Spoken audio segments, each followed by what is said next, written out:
In a world that sometimes feels strained by the clamor of differing tongues, I found myself at the center of a linguistic tug-of-war with my husband, Tom. I've always had a deep passion for the German language. It had been a part of my life since I was a child, nurtured by bedtime stories my grandmother would tell me in her lilting accent. When Tom and I met in college, I was amazed at how he soaked in those stories too, admiring my enthusiasm for a culture that seemed so distant to him, an American born and bred. Over the years, that admiration blossomed into love, but in the intimacy of our shared life, our once attractive differences began to fray at the edges. Tom studied German diligently for a while but soon found the nuances overwhelming, preferring to converse in the simple, comforting rhythms of English. But I loved to practice my German, and as the months slipped into years, it became my default language, a habitual comfort zone that I didn't realize was isolating him. One quiet evening after dinner, the familiar dance of our conversation took an unexpected turn when he asked me, gently but firmly, if I could refrain from speaking German at home as it sometimes made him feel excluded. The request struck me deeply. It felt like a rejection of a part of who I was, yet his eyes had that vulnerable glint that said he was struggling with his own feelings too. I was torn. Should I honor his request, sacrificing my linguistic flair for the sake of his comfort, or could I, in good conscience, continue speaking German, even if it meant detracting from our shared space? My thoughts churned that night, the shadows of self-doubt creeping in, mimicking our sad quiet as we ended the day. Was I the asshole for wanting to indulge in something that was such a part of me, or was I merely turning my back on a plea from the heart? Days turned into a strange dance of half-phrases in English and attempts at German that felt like a betrayal to the warmth and fluidity I thrived in. I saw flashes of disappointment in Tom's eyes each time I caught myself slipping back into my cherished words. It was an unnerving cycle. Each apology towards him felt like another nail in my own heart. The bright candlelight of our evenings dimmed, booths in our favorite restaurants filled with the silence of unspoken grievances. It wasn't until a particularly stormy night that we truly cracked open the chasm between us. Sitting in our living room, rain like a relentless drum on the roof, I finally laid bare my emotions. I told him how important it was for me to retain that part of my personality, that it felt as intrinsic to my being as breathing. And there in that cozy, rain-soaked space, our hearts opened wide, he admitted that while he loved me and admired my passion, he sometimes felt like he was on the outside looking in. It was a powerful exchange, raw and painful, but it was illuminated by an understanding that only deepened our bond. We spoke until the rain slowed, weaving through layers of our emotions, fears, and desires. By the end, we found a middle ground. We agreed that I could speak German during specific times, perhaps in moments of playfulness or passion, while committing to using English for our everyday conversations. It was a compromise born out of respect and love, a promise to nurture both my passion and his feelings. Months later, wrapped in the warmth of our love and mutual respect, I found joy in the sounds of both languages echoing through our home. I realized that love, like language, is best expressed in fluidity and understanding. We created our own little world, embracing a balance that felt harmonious, a beautiful cacophony of English conversations sprinkled with delightful German whispers. Sometimes, in those quiet moments, I catch Tom grinning when I slip into German to narrate a mundane event. It's a reassuring reminder that rather than diminishing our connection, my passion is woven seamlessly into our shared rhythm. It brings us closer, sparking late-night discussions about culture and identity, far more intimate than a mere exchange of words. As for my own internal conflict, it reshaped me into a partner who learned the beauty of compromise, whose heart echoes with gratitude for the understanding we carved from our differences. And on particularly slow afternoons, we sometimes find ourselves curled up with a book of German fairy tales, and for just a moment, the language that brought me to life becomes a bridge we walk hand in hand upon. However, our peaceful coexistence faced an unexpected challenge that I hadn't seen coming, and it started rather innocuously, with a flurry of messages from a close friend who was traveling to Germany. She was sending me pictures of charming villages, bustling markets, and the kind of enchanting landscapes that always called to my adventurous spirit. Each image ignited a longing within me, stirring the remnants of my passion for the language and culture as if I were being beckoned back to my roots. I found myself daydreaming about walking among the timber-framed houses of Rothenburg ob der Tauber, sipping coffee in a quaint cafe while laboriously picking apart the intricacies of my beloved language. With each ecstatic message I shared with my husband, Oliver, I ventured deeper into my reminiscing. But then a thought began to fester like a shadow in the back of my mind. I was slipping away from our shared language, and would that not create a rift again? In a moment that felt like a culmination of tension, I set my phone down and took a deep breath, deciding to tell him. One evening, while we prepared dinner, I casually mentioned how much I miss speaking German fluently. As I said those words, I felt the sparks that often flew between us dim just slightly. He cleared his throat, his back turned to me as the garlic sizzled in the pan. "You know it's hard for me when you speak that way," he replied softly, the uncharacteristic strain in his voice tinging my excitement with remorse. I felt the warmth of the kitchen wrap around us, but a chill crept into my heart. I could see where this was headed. I was about to dance on the edges of our previous discussions, tiptoeing around old insecurities. My mind raced as I weighed the prospect of expressing my desire against the well-worn caution of his sensitivity toward my enthusiasm. In his eyes, my love for the language sometimes felt like a conflation of identities, a risk that threatened to dilute the bond we had carefully rebuilt. It was never that he didn't appreciate the beauty of it, he just felt far removed from it, as if it were a melodious tune he couldn't fully hear. I offered a kind smile and said, "How about we practice together? Just a little? It might help us connect even more." For a moment, his shoulders dropped as if a weight had been lifted, and then that familiar tension began to creep back. "I don't want to feel left out," he said, a hint of defeat in his voice. It cut deep. I had unknowingly placed him into a familiar corner, a place that meant both of us retreading an old, risky narrative. Yet, this time, I saw an opportunity. Instead of focusing on our differences, I could bring him into my passion rather than pushing him away from it. I let silence envelop us, letting his thoughts swirl in the still air of the kitchen, and when it felt right, I proposed a solution. What if I spoke as fluently as I wanted, but also shared the meaning? I could help bridge the language too, like I did before. We could find a balance. Slowly, I watched as his frown morphed into thoughtfulness. "You truly want to bring me with you, don't you?" he asked with a cautious smile. "I do," I affirmed, the sincerity ringing in my heart, resonating through the air like the faint echo of a bell. Over the next few months, we began a new chapter together, one marked by our evenings spent in our cozy living room, dictionaries and notes sprawled around us, laughter punctuating the soft hum of our conversations. I shared with Oliver the stories behind the words, the richness of expressions and idioms that had once captivated me. I watched as his eyes lit up when unraveling the humor of a joke in German or realizing the affection imbued in a simple phrase. We even began to weave our private language, a blend of English and German that was uniquely ours. But with each passing week, our discussions deepened. The language, once a bridge and then a wall, transformed into a tapestry that enveloped us in colors of understanding. We talked about identity, culture, and our values, each thread strengthening the bond we had constructed over our differences. We shared our fears, Oliver expressing the insecurities of feeling linguistically inadequate, while I confessed my worries of losing touch with my heritage. And in those moments, the air filled with a shared understanding that surpassed words. Months later, as I nestled into the warmth of our oversized couch one rainy evening, surrounded by books and a steaming cup of herbal tea, it struck me how beautifully we had rebuilt our connection. The gray clouds draped outside, yet inside, it felt eternally sunlit with warmth and understanding. With my skin tingling from the memories of our journey, I decided to share our progress in a post on a Reddit community that focused on relationships. I titled my thread "A Myth Asshole WIBTAH If I Only Spoke German to My Husband Despite Him Requesting I Don't?" But as I typed, it felt less like a plea for validation and more a celebration of a love that had transcended language barriers. Lastly, I fondly recounted our journey, the blending of cultures, how we found our rhythm again, and I concluded with a question to the community: have you found harmony in your differences? As I posted it, a sense of relief washed over me. I had made it through a tumultuous chapter, and now we stood, hand in hand, ready to explore the landscapes of our vibrant, shared life together. Soon after, I received a wave of supportive and insightful replies, many expressing similar experiences, which encouraged me further. Later that night, as I drifted off to sleep, I looked over at Oliver, his peaceful face illuminated by the moonlight streaming through our window. I realized anew that love, much like language, is a journey, not a destination. Each step we took together unveiled not just the beauty in our differences, but also the harmony that lay within, patiently waiting to be discovered. As the soft glow of dawn began to fill our bedroom, I stirred awake to find Oliver already up, immersed in his morning ritual of brewing coffee.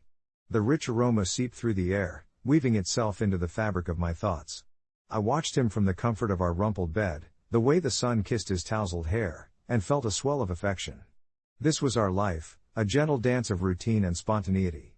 But underneath the surface, Excitement tinged with a sense of trepidation lingered. Today marked the beginning of my exploration into joining a local German conversation group. After my post online, a number of people had urged me to enhance my language skills further, not just for my own fulfillment but for the bridge it could build between Oliver and me. I knew he wanted me to improve my English as well, and while he supported my passion, there was still a mutual understanding hovering between us that needed to be navigated carefully. The group met in a cozy cafe downtown, where laughter mingled with the sounds of clinking cups and the soft whir of the espresso machine. As I stepped inside, the chatter seemed to swallow me whole. I spotted a table filled with fellow language adventurers, each with a story and a shared commitment to embracing a new tongue. With a nervous smile, I slid into an empty chair, the warmth of the gathering slowly enveloping me. Conversations took flight as we practiced phrases, stuttered over difficult pronunciations, and stumbled through the occasional awkward silence, laughter breaking the tension. I felt a spark of something familiar igniting within me, an eagerness to embrace the nuances. It was exhilarating, yet I couldn't shake the thought of Oliver, wondering if he would feel left out or if he was simply letting me fly on this new adventure. That evening, as we settled back into our routine, I couldn't help but share my excitement with Oliver. His face lit up with a genuine smile, yet beneath the enthusiasm, I sensed a flicker of apprehension. "It sounds amazing, actually," he said, pausing as if weighing his words carefully. "But promise me you'll still speak with me in English when we're home. I want you to feel free to express yourself with me fully." His earnest gaze met mine, sincerity draping each syllable in warmth. As I nodded, I could feel the weight of our unspoken understanding, a desire to balance my passion with the importance of our connection. However, the next few days were an exercise in self-discipline and compromise. I found myself wanting to slip into German more often, the phrases just at the tip of my tongue, eager to dance into the spaces we shared. But in doing so, I sometimes caught a glimpse of Oliver's discomfort, the furrowed brow when he couldn't follow my excitement, the brief silence when I spoke a sentence too rapid in my newfound confidence. This tug of war between my zeal and his request started to weigh on my heart. Were the walls I erected to protect my love inadvertently turning impenetrable? After a particularly frustrating attempt at explaining a simple story in German to him, resulting in more confusion than connection, I felt a rush of guilt clawing at my insides. I walked to the window, looking out at the twilight blending into night, the world outside a tapestry of muted colors. It struck me then how language, glorious as it could be, was a tool meant for connection, not division. Perhaps I had let my excitement overshadow the core of our relationship, and a wave of remorse flooded over me as I thought of our conversations where he patiently navigated between my two languages. That night, I made a decision.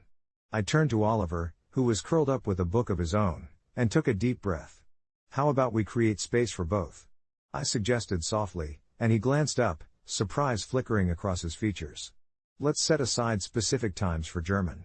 And when you're tired or lost, I'll be right here, ready to help you navigate back to English. Let's learn together." His eyes shone with a mix of understanding and relief as a smile broke across his face. In the following weeks, we embraced this newfound rhythm. Each night, we dipped into German for a little while, navigating through stories, fairy tales we both loved, or snippets from the news that intrigued us. When the words stumbled, we laughed until our stomachs hurt, and I cherished the look in his eyes as they sparkled with shared discovery and patience. Our evenings were filled with light-hearted attempts at pronunciation, playful teasing when one of us would mix up words, and the comforting realization that no matter the language, love threaded itself seamlessly between us. As I lay in bed amidst the whispers of night, I smiled, feeling a warmth blanket around my heart. I had aimed for fluency, but what I had found was something richer, an intimacy forged through compassion and understanding. Each mistake became a stepping stone, revealing the path that lay not just to understanding German, but deeper connections that breathed life into our relationship. The journey of language became a metaphor for our love story, filled with missteps yet painted with the beauty of growth, both together and individually. And as I reached for Oliver's hand, I realized that love, like language, was a living, breathing entity, forever expanding, ever changing, but always anchored in the safety of shared affection. I still remember the moment my life shifted when I was 15, the air thick with a mix of excitement and dread as I sat on my bed, my phone cradled in my hands. It felt like just another silly decision, one that all my friends were making, a way to feel grown up and wanted at an age when I struggled to understand what that even meant. I was never popular, not in the way that seemed to matter, but I had found a little corner of attention with someone who made me feel special. Alex was charming in a way that made him seem wise beyond his years, and when he began complimenting me, I felt like I was walking on air, completely oblivious to the storm brewing in my heart. I was excited yet scared. The weight of the secret I held seemed unbearable. I had told my best friend, Mia, hoping for something resembling reassurance, but she let out a soft gasp that made my chest tighten. "You sure you want to do that?" she asked quietly, her eyes wide. I shrugged, trying to dismiss her concerns but deep down wondering if I was crossing a line that could never be uncrossed. Then there was the night, the restless hours stretching endlessly until I finally succumbed to the impulsive thought that had gnawed at me for days. My heart raced as I positioned my phone, the soft glow of the screen lighting up the room, casting shadows that danced along the walls. The words on my screen felt heavy with meaning. I typed, hesitated, then clicked send, each second feeling like eternity. It turned out Alex was everything I thought he was but more, too. He was charming, but that charm concealed a genuinely toxic nature. The thrill of that connection quickly morphed into a sharp realization of the vulnerability I had exposed myself to. Within days, I lost my grip on a sense of safety that is naive in a world of sharp edges. The photos I had sent, intended to be a secret shared between two kids playing at adulthood, became fodder for a cruel game I never agreed to participate in when he decided to share them with his friends. I learned about it the hard way when I heard laughter echoing in the school hallways, each cruel giggle a dagger deep in my chest. They didn't call me by my name, I was simply that girl. The humiliation ballooned, each passing day a relentless storm of anxiety and shame that followed me home, invading every thought and every interaction. I'd lock myself in the bathroom, staring at the reflection of someone who felt like a stranger, questioning how I could have made such a grave error in judgment. The betrayal cut deeper than the ridicule, a twisted urge to make everyone understand that I was just a kid, lost in the whirlpool of teenage insecurities yet so desperate for validation. As the weeks faded into months, I became a ghost in my own life, a faceless figure drifting through a crowd that once felt like home. I wish I could say that I found a way to reclaim my narrative, that I could fight back and tell Alex exactly how he had wronged me, but silence was my only armor, a shield against the resurgence of hurt. Miraculously, things began to shift. I sought the unwavering comfort from Mia. She gently held my hand through the worst of it, her support a reminder that there were still people who saw me as I was and not as a caricature of someone's cruelty. The heart-wrenching experience drew some of my former friends closer while severing ties with daylight friendships that had dulled in their sincerity. Through Mia and other steadfast souls, I found resilience, learned how to vocalize my hurt, and little by little, the bravery burrowed deep within me began to bloom outwardly. It was easy to lose sight of myself in the cacophony of whispers, but I recollected the fragments of my identity, and it became apparent, my worth was no longer tied to someone else's decisions. When I finally got the courage to confront Alex months later, there was an unexpected calmness in my heart. I walked up to him, ready to finally speak what had knotted in my throat for so long.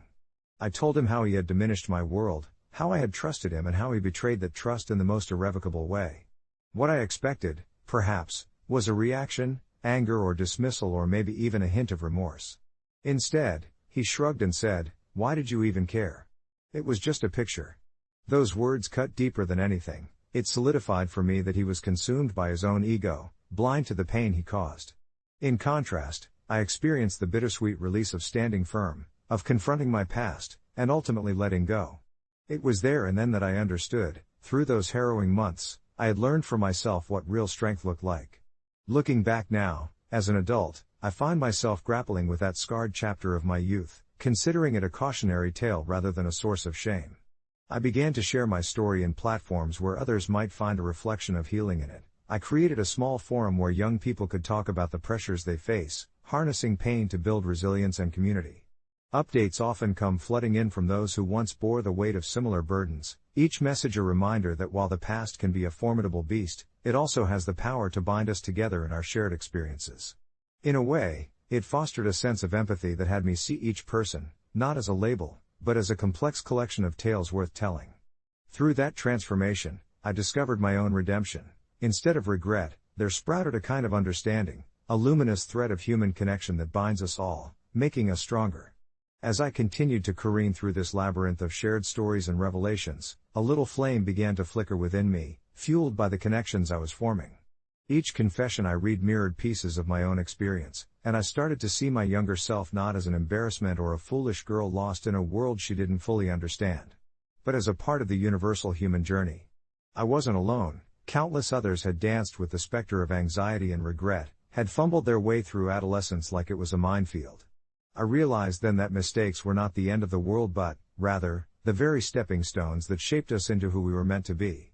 As I navigated through the myriad of responses to my post, an unexpected message caught my eye. It was from a user, Phoenix Reborn 23, who expressed a particularly profound understanding of my situation. They too had sent explicit photos at a young age, only to find themselves grappling with not just the consequences of that decision but the enduring impact it had on their self-worth and relationships. They shared how, from that experience, they had channeled their pain into advocating for digital literacy among teens, working to help others understand the permanence of their digital footprints. Inspired, I found myself contemplating the idea of utilizing my story as a catalyst for change. Maybe, just maybe, I could transform my reflection into a lesson for others, a way of opening up dialogue and fostering understanding among young people who might navigate similar paths. The longer I pondered this new perspective, the more clarity washed over me, as if I was emerging from a fog that had long shrouded my thoughts. It was a quiet yet powerful realization. I could indeed choose to own my past without letting it define me. In that spirit, I decided to draft a blog post, recounting my experiences while threading in messages of hope, caution, and resilience. I wanted to share how vulnerability doesn't have to be shameful but can be a source of strength when used wisely. As I typed away one evening, anxiety prickled at my spine, but I pressed on, my heart racing with determination. Finally, after countless revisions and heartfelt reflections, I clicked publish. The responses poured in, brimming with appreciation and encouragement. It felt like some unseen chains were dismantling with each word I shared, liberating me from the shadows that had lingered over my youth. This newfound journey became about transformation, not destruction, and with each interaction, I felt that flame within me grow stronger. Months passed, and while my past never quite faded from my mind, it transformed into a reminder that my narrative was not one of isolation but of resilience. I continued to connect with others, exchanging stories of survival and strength, and seeing how they bore their own scars with grace. As I ventured into this new chapter of my life, I discovered that sharing my truths didn't just heal me, but it helped others to heal as well. Together, we forged an unspoken pact. It was okay to be imperfect, and in our collective vulnerability lay the seeds of hope, waiting to blossom into understanding. One evening, as the sun painted the sky in hues of lavender and gold, I received a message from Phoenix Reborn 23 again. This time, they had organized a small local meetup focused on sharing personal stories related to social media and its impact on young lives. They invited me to speak, to share not just about my past but about the redemption I had found. Nervous yet exhilarated, I accepted the invitation. Standing in front of that crowd, surrounded by eager faces, I recalled the girl I had once been, the girl who found herself lost in digital shadows. But as I opened my mouth to speak, the weight of that moment turned into wings, lifting me as I shared my story. The room listened intently, and as I recounted the painful lessons, I could see understanding spread amongst them like warm sunshine. In that instant, I didn't just see hopeful futures glimmering before them, I saw the threads of connection that had been woven through vulnerability, reminding us all that our pasts might hold burdens, but they also hold the shimmering possibility of growth and reconnection. And as I stepped down from the stage, the applause enveloped me, not just in approval but in acceptance of my journey, and I smiled, knowing that I had triumphed not only over my regrets but also over the darkness that once overshadowed my youth. As I left the stage, a strange calm washed over me, so different from the turmoil that had once lived in my heart. The bright lights and the thundering applause faded into a comfortable haze as I stepped backstage, where shadows mingled with muted colors and the expressions of fellow participants mirrored the kaleidoscope of emotions swirling within me. I was enveloped in a blend of nervous energy and newfound clarity, heralding a moment of connection that not long ago had felt impossible. A young woman with piercing blue eyes approached me. She was about my age, perhaps a year or two older, her face etched with lines of concern that spoke volumes. "I just wanted to say thank you," she said, her voice barely above a whisper. "Your story reminded me that I'm not alone in this." I felt a rush of warmth at her words. I had managed to reach out and touch someone else's pain through my own confession. The conversations that followed were like droplets of rain nourishing parched ground. Each person shared their stories, their regrets, and together we were creating a tapestry of shared experience, passing strength from one to another like a warm embrace. There was Marcus, who had foolishly lashed out online, only to find out years later that those impulsive words had deeply scarred another. He spoke of his journey toward understanding that our digital footprints leave imprints on souls, not just on screens. Then there was Sarah, who had experienced betrayal by a close friend when she shared private messages. She bore her shame openly, wielding it as a gift-like armor that now shielded her from future heartaches while also allowing her to empathize with those who falter. With every confession, I wrote these moments in my heart, storing them away like precious trinkets that shimmered with potential healing. I finally found a moment of solitude, stepping outside into the crisp evening air that enveloped me like a soothing balm. The night sky twinkled overhead, stars spread like scattered thoughts across an expansive canvas, whispering promises of endless possibilities. I closed my eyes, letting the cool breeze wash over me, feeling both a sense of closure and the stirrings of a new beginning. Somewhere down that path, I hope to build a charity aimed at helping young people navigate their struggles with self-image and impulsive decisions, to hold workshops that foster candid, open dialogues. But first, I needed to process this experience, to allow its lessons to settle deep within my bones. I picked up my phone and started to type a post for that very community that had cradled my vulnerable heart. "Let me share an unexpected awakening," I wrote, pouring out the details of the evening. I felt the gentle flow of motivation guiding me, the urge to reach out and uplift others crowding every corner of my mind. Days turned into weeks, and my original post, a simple confession of regret, had blossomed into something greater. The supportive comments poured in, each one carefully weaving a new strand into our collective story. People began to share their own moments of vulnerability, conversations sparked around family, friendships, and our digital existences. I responded to each, imparting little nuggets of wisdom, interlacing my experiences with theirs, and the ripple effects were profound. Months later, when I finally launched my nonprofit organization, I stood on the stage once more. The auditorium was filled with young faces, worried yet eager. It was during that opening speech that I realized my journey had transformed. I was no longer merely a storyteller sharing cobwebbed regret. Instead, I was a fellow traveler guiding others toward understanding, the notion that while darkness can often cloud our paths, it is also the very essence of our shared humanity that lights our way. With shared laughter and the audible exhalation of those who had felt the weight of judgment, that day became a celebration of resilience, for every timid youth sitting in the audience represented a life ready to reclaim their narrative, just like I had done. And as I concluded my speech, I felt the tether that united us all, a bond kindled by simple, honest confessions, softening the sharp edges of our histories while propelling us toward luminous futures brimming with possibility and hope.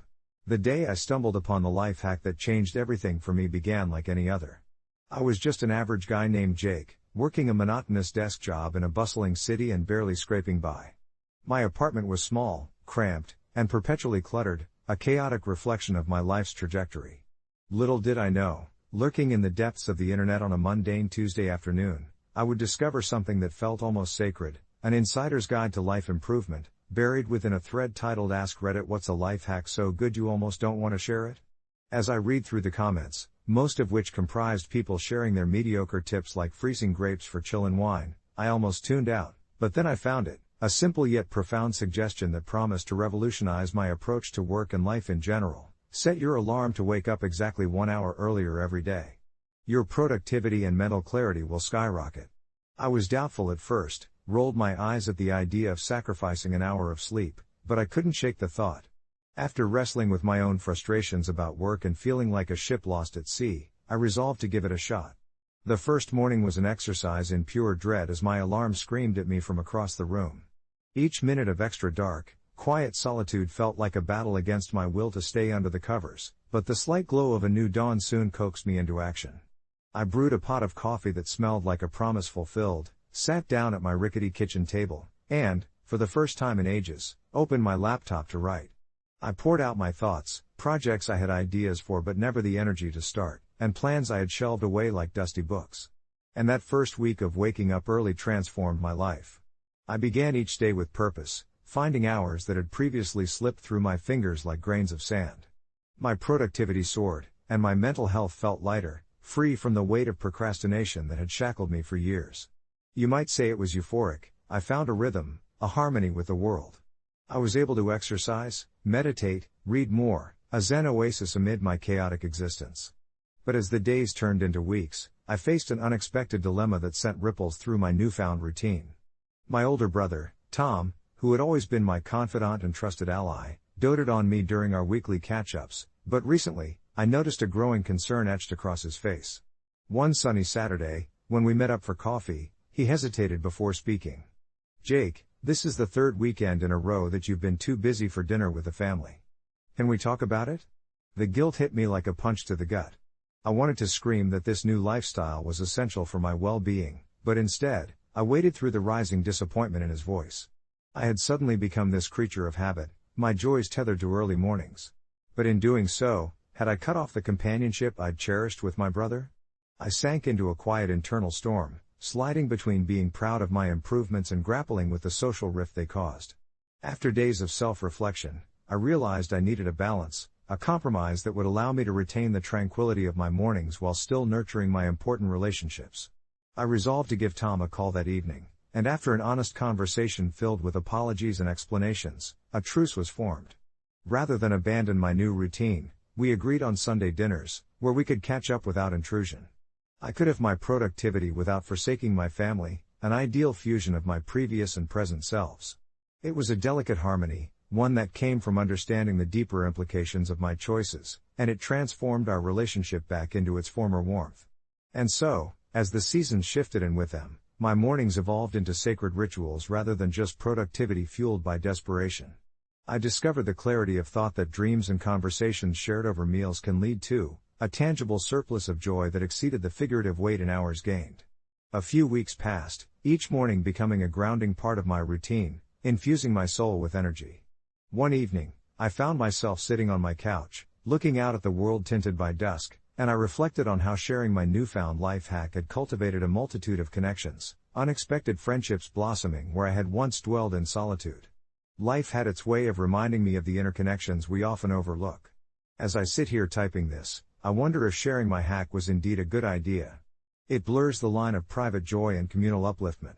Would the power I found in those early mornings hold the same sacred space if I distributed it freely?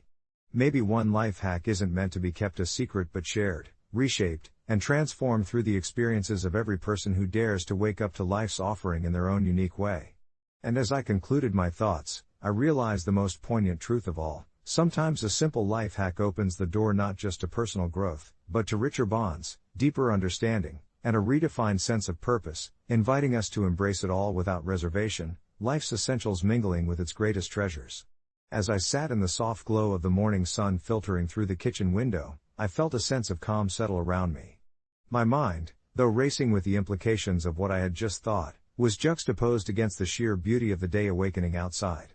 The world felt intoxicatingly fresh, a canvas waiting for the gentle strokes of life that I was slowly beginning to understand.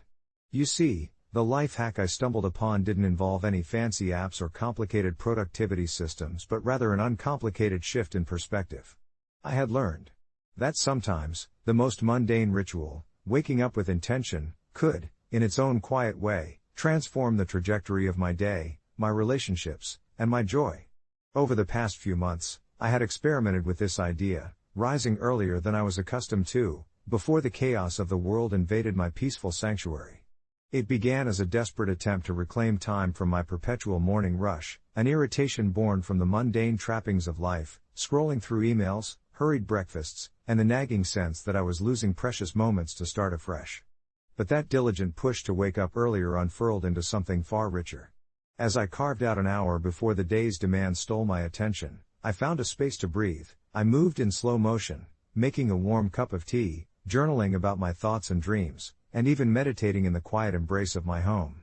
Each sip of that warm beverage would wrap around me like a gentle hug, reinforcing my resolve to step into the day with clarity, purpose, and an open heart. Honestly, it felt extraordinary, like I was gifted a secret chamber of time where worries could not penetrate and the weight of expectation floated away. I began to notice how this small act of self-care rippled through the hours ahead of me. I was more present during breakfast with my family, more patient with the unpredictable whims of children, and more engaged in conversations that I used to let flow past me like white noise. It was as if I had donned a new pair of glasses, sharpening details in my perspective I had long dismissed. I reveled in quiet drives to work and greeted colleagues with renewed warmth. However, with this blossoming joy emerged an unexpected hesitation. Was this secret ritual of mine meant to be shared? Would revealing my newfound treasure dilute its magic or, worse, inspire envy or misunderstanding? Caught in this internal tug of war, I decided to experiment subtly. Over weekends, when my husband joined me for those early hours, I invited him into my sanctuary, sharing the solace I had discovered. In those hushed moments, I saw his demeanor soften, emerging from the chaos of past weeks where work had consumed our evenings. Slowly he began to cherish those serene mornings too, our laughter dancing in the air as we shared breakfast and exchanged dreams. It was this bond, the laughter, the vulnerability, the growth, that made me wonder whether this small act of kindness and clarity could be a gift, not just for ourselves, but for others. Wanting to share this idea, I took to a popular online forum one night and posed a question in a chat titled Ask Reddit, "What's a life hack so good you almost don't want to share it?" I wrote about my morning ritual, careful to frame it not as a command or an obligation but as a suggestion for those yearning for a little space of their own. What followed was a serendipitous avalanche of responses.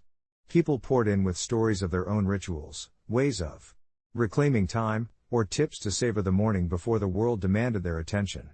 I felt electrified with connection, strangers resonating with the quiet rebellion of choosing to wake up to love and life, not burdens. A woman wrote about her late-night tea and early morning walks, while a young man spoke of the meticulous joy he found in preparing breakfast for his family, intertwining love with fried eggs and crispy bacon. Each anecdote was like a thread stitching our various experiences into a tapestry of shared humanity. Still, the most illuminating response came from a thoughtful user whose simple message lingered in my mind: how do we awaken not just ourselves but those around us? I paused to reflect on it. This was precisely what my mornings had begun to teach me, to acquire wisdom, not just for myself but to nurture in others, to invite them into that space of calm creativity. Perhaps this life hack was never meant to be hoarded but rather to flourish in the connections it could foster. As I gradually let my secret spread, I found excitement in conversations with friends, inviting them to join me for early coffee dates, sharing my early rising practice, and encouraging them to discover their mornings anew. There was a palpable change in every one of us, an impromptu movement driven by shared mindfulness that rippled through our tight-knit circle. With laughter echoing through the early hours and stories unfolding over steaming mugs, I witnessed a blossoming camaraderie and intimacy rekindled. And so, the life hack I once hesitated to share morphed into something far grander, an experience that encouraged vulnerability, creativity, and warmth and redefined the essence of connection among ourselves and others. In this beautiful harmonic dance of shared morning moments, we wove our own intricate narrative, revealing the most poignant truth of all: sometimes secrets hold power, but freely shared wisdom holds even more. As I sit here now, bathed in the dawn's tender light, I no longer hoard the essence of my early mornings but celebrate with gratitude the community it nurtured, filled with the promise of new beginnings, like the sun that rises each day. And as I write this reflection, quietly surrendering to sleep, I know I've opened a door not just to myself but to others' unique journeys, each sunrise a reminder that some treasures are meant to be shared, forever reshaping the lives of those around us. As the first hints of daylight filtered through my window, casting soft shadows on the walls, I felt a profound tranquility settle over me, a quiet understanding of how interconnected our experiences can be. It had been months since I chose to share my secret, a life hack that had transformed my mornings and inadvertently, my relationships. It started as a small confession on a Reddit thread, tagged under Ask Reddit, where users opened up about their favorite secrets and life hacks. My comment had been simple: I wake up an hour earlier than everyone else, and it's changed my life. Of course, I hadn't anticipated the ripple effect it would create. I expected a few nods of agreement, perhaps some disbelief at how such a minor change could yield significant results. But the floodgates opened, and I was caught in a tidal wave of responses. People shared their stories of early mornings, how they found peace in a world that often felt chaotic, how sacred the stillness was compared to the rush of the day to come. At first, I felt a tinge of vulnerability, exposing my personal routine to a community of strangers. Would they understand? Was I laying claim to a secret that was too trivial to be meaningful? But the responses flooded in, each one echoing thoughts I had quietly held inside. Stories of newfound hobbies developed in those quiet hours, like painting or journaling, flourished alongside the feelings of guilt and joy many expressed about wanting more time to themselves before diving into the responsibilities of life. Slowly, I realized that my early mornings were akin to an unpolished gem, and by sharing my experience, I had opened a treasure chest full of kindness and connection. As I engaged with the community, a gentle rhythm emerged through our exchanges. People were inspired to wake earlier not just to chase dreams but to embrace silence, to savor coffee while contemplating their lives before the world's demands encroached on their time. Some created morning routines with family, turning what was once a solitary practice into a bonding experience. Reading through their accounts felt like stealing snippets of colorful lives, weaving my narrative into theirs, forming a tapestry of collective growth. I recall a comment from a woman named Sarah, who shared how incorporating this life hack reignited her marriage. They began waking up together, sharing soft conversations in the bleak morning light that often devolved into earnest laughter, ineffably transforming their relationship. There was another user, an older gentleman, who revealed he attended to his garden during those early quiet moments, nurturing life in a different sense, finding solace in the blooming flowers that awaited him as the world awoke. Yet, beneath the exchanges of inspiration lay something deeper, a shared understanding that life holds profound beauty in stillness. With each story that unfolded, I felt the walls I had unknowingly built around myself begin to fracture. I had always been one to enjoy my solitude, scavenging for pockets of time to breathe before buzzing phones and demanding schedules came crashing in. And perhaps I had feared that opening those sacred doors would lead to chaos and noise, leeching away the personal serenity I had so cherished. But as strangers opened their hearts in response to my simple revelation, I realized how wrong I had been. As the comments continued flowing in, I decided to organize an early morning meetup in our local park. It felt like an uncharted venture, but curious optimism thrived within me. To my surprise, dozens of people showed up, some I recognized by their usernames, others who I would only know for that brief moment in time. We gathered like old friends at the edge of a sprawling green oasis, a burgeoning community nurtured by the dawn's embrace. With coffee in hand and sleepy smiles on our faces, we shared our stories, forging connections I hadn't considered possible. Every cup raised was a toast not just to transformation but to the unity of our shared humanity, scratches and bruises in varying degrees merging with triumphs that painted our lives. Days turned into weeks, and as the seasons changed, so did our meetings. Some mornings we delve into reflective mindfulness exercises or guided meditation, others were filled with laughter and shared breakfast picnics. I noticed people blooming in ways they had never anticipated. Friendships emerged, and collaborations formed outside of our gathering. One morning, as I inhaled the scent of fresh pastries baking in the sun, I marveled at how this simple life hack had reshaped not only my routine but the essence of so many lives intertwined with mine. Looking back now, those early mornings were more than just a clever trick, they were an invitation to vulnerability, revealing the subtle art of connection and the beauty of shared existence. As I finally close my eyes in surrender to sleep, I allow the memory of those gathered faces to wash over me, a gentle lullaby assuring me that life, in all its complexities, is best lived together. In the silence that follows, I reflect on the responsibilities we hold, not just to ourselves, but to each other. Some mornings I still wake to the solitude I cherish, but now, they carry the warmth of a community that blossomed from a single whisper of truth, with the promise to continually evolve. And as dawn breaks, I remember that sharing treasures can illuminate the depth of life's experiences across the vast tapestry of humanity, each thread woven intimately yet distinctively into a grand narrative of our existence. I had never imagined that constructing a dollhouse would ignite such a simmering conflict between my heart and my conscience, but sometimes the lines between right and wrong blur in unexpected ways. For years, I had poured my evenings into crafting intricate projects, each requiring patience and skill.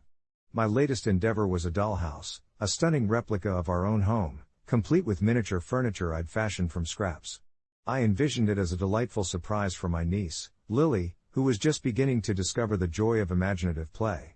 When I finally unveiled it to my wife, Jenna, one warm Saturday afternoon, I expected her to share in my excitement. Instead, I sensed a hesitation in her eyes, a shadow of disappointment that tugged at my gut. To Jenna, this wasn't just a dollhouse, it was a reminder of the children we had been trying to have for over 3 years. It was a painful echo of hope that had turned into sorrow, the dollhouse becoming a silent witness to our unfulfilled dreams. After she walked away, I was left standing in the living room, the dollhouse perched on the table like an altar to my own conflicting emotions. I spent the next few days wrestling with how to navigate this delicate territory. Lily was such an innocent light in our lives, always brimming with energy and curiosity, her laughter a beautiful distraction from our struggles. I could easily envision her joy, radiant as she played with tiny families inhabiting the dollhouse I had designed with so much love. Yet, was it fair to give that dollhouse to her, now knowing it could unintentionally deepen the hurt in my wife? Each night, I tried to compartmentalize my feelings, but guilt would creep in each time I envisioned Lily's bright smile. Jenna and I had our discussions about starting a family, and although they were often laced with hope, they were equally filled with anxiety and uncertainty. The pain of loss was ever present, and I had never seen Jenna more vulnerable than when we talked about what it meant for our future. As the weekend neared, the veiled tension between us grew palpable. I would catch Jenna staring at the dollhouse with a mix of longing and regret, almost as if it had taken on a life of its own, weaving its way into the fabric of our unspoken struggles. Each time she looked away, I felt a pang of guilt, followed by a sudden urge to lock it away, to spare her feelings.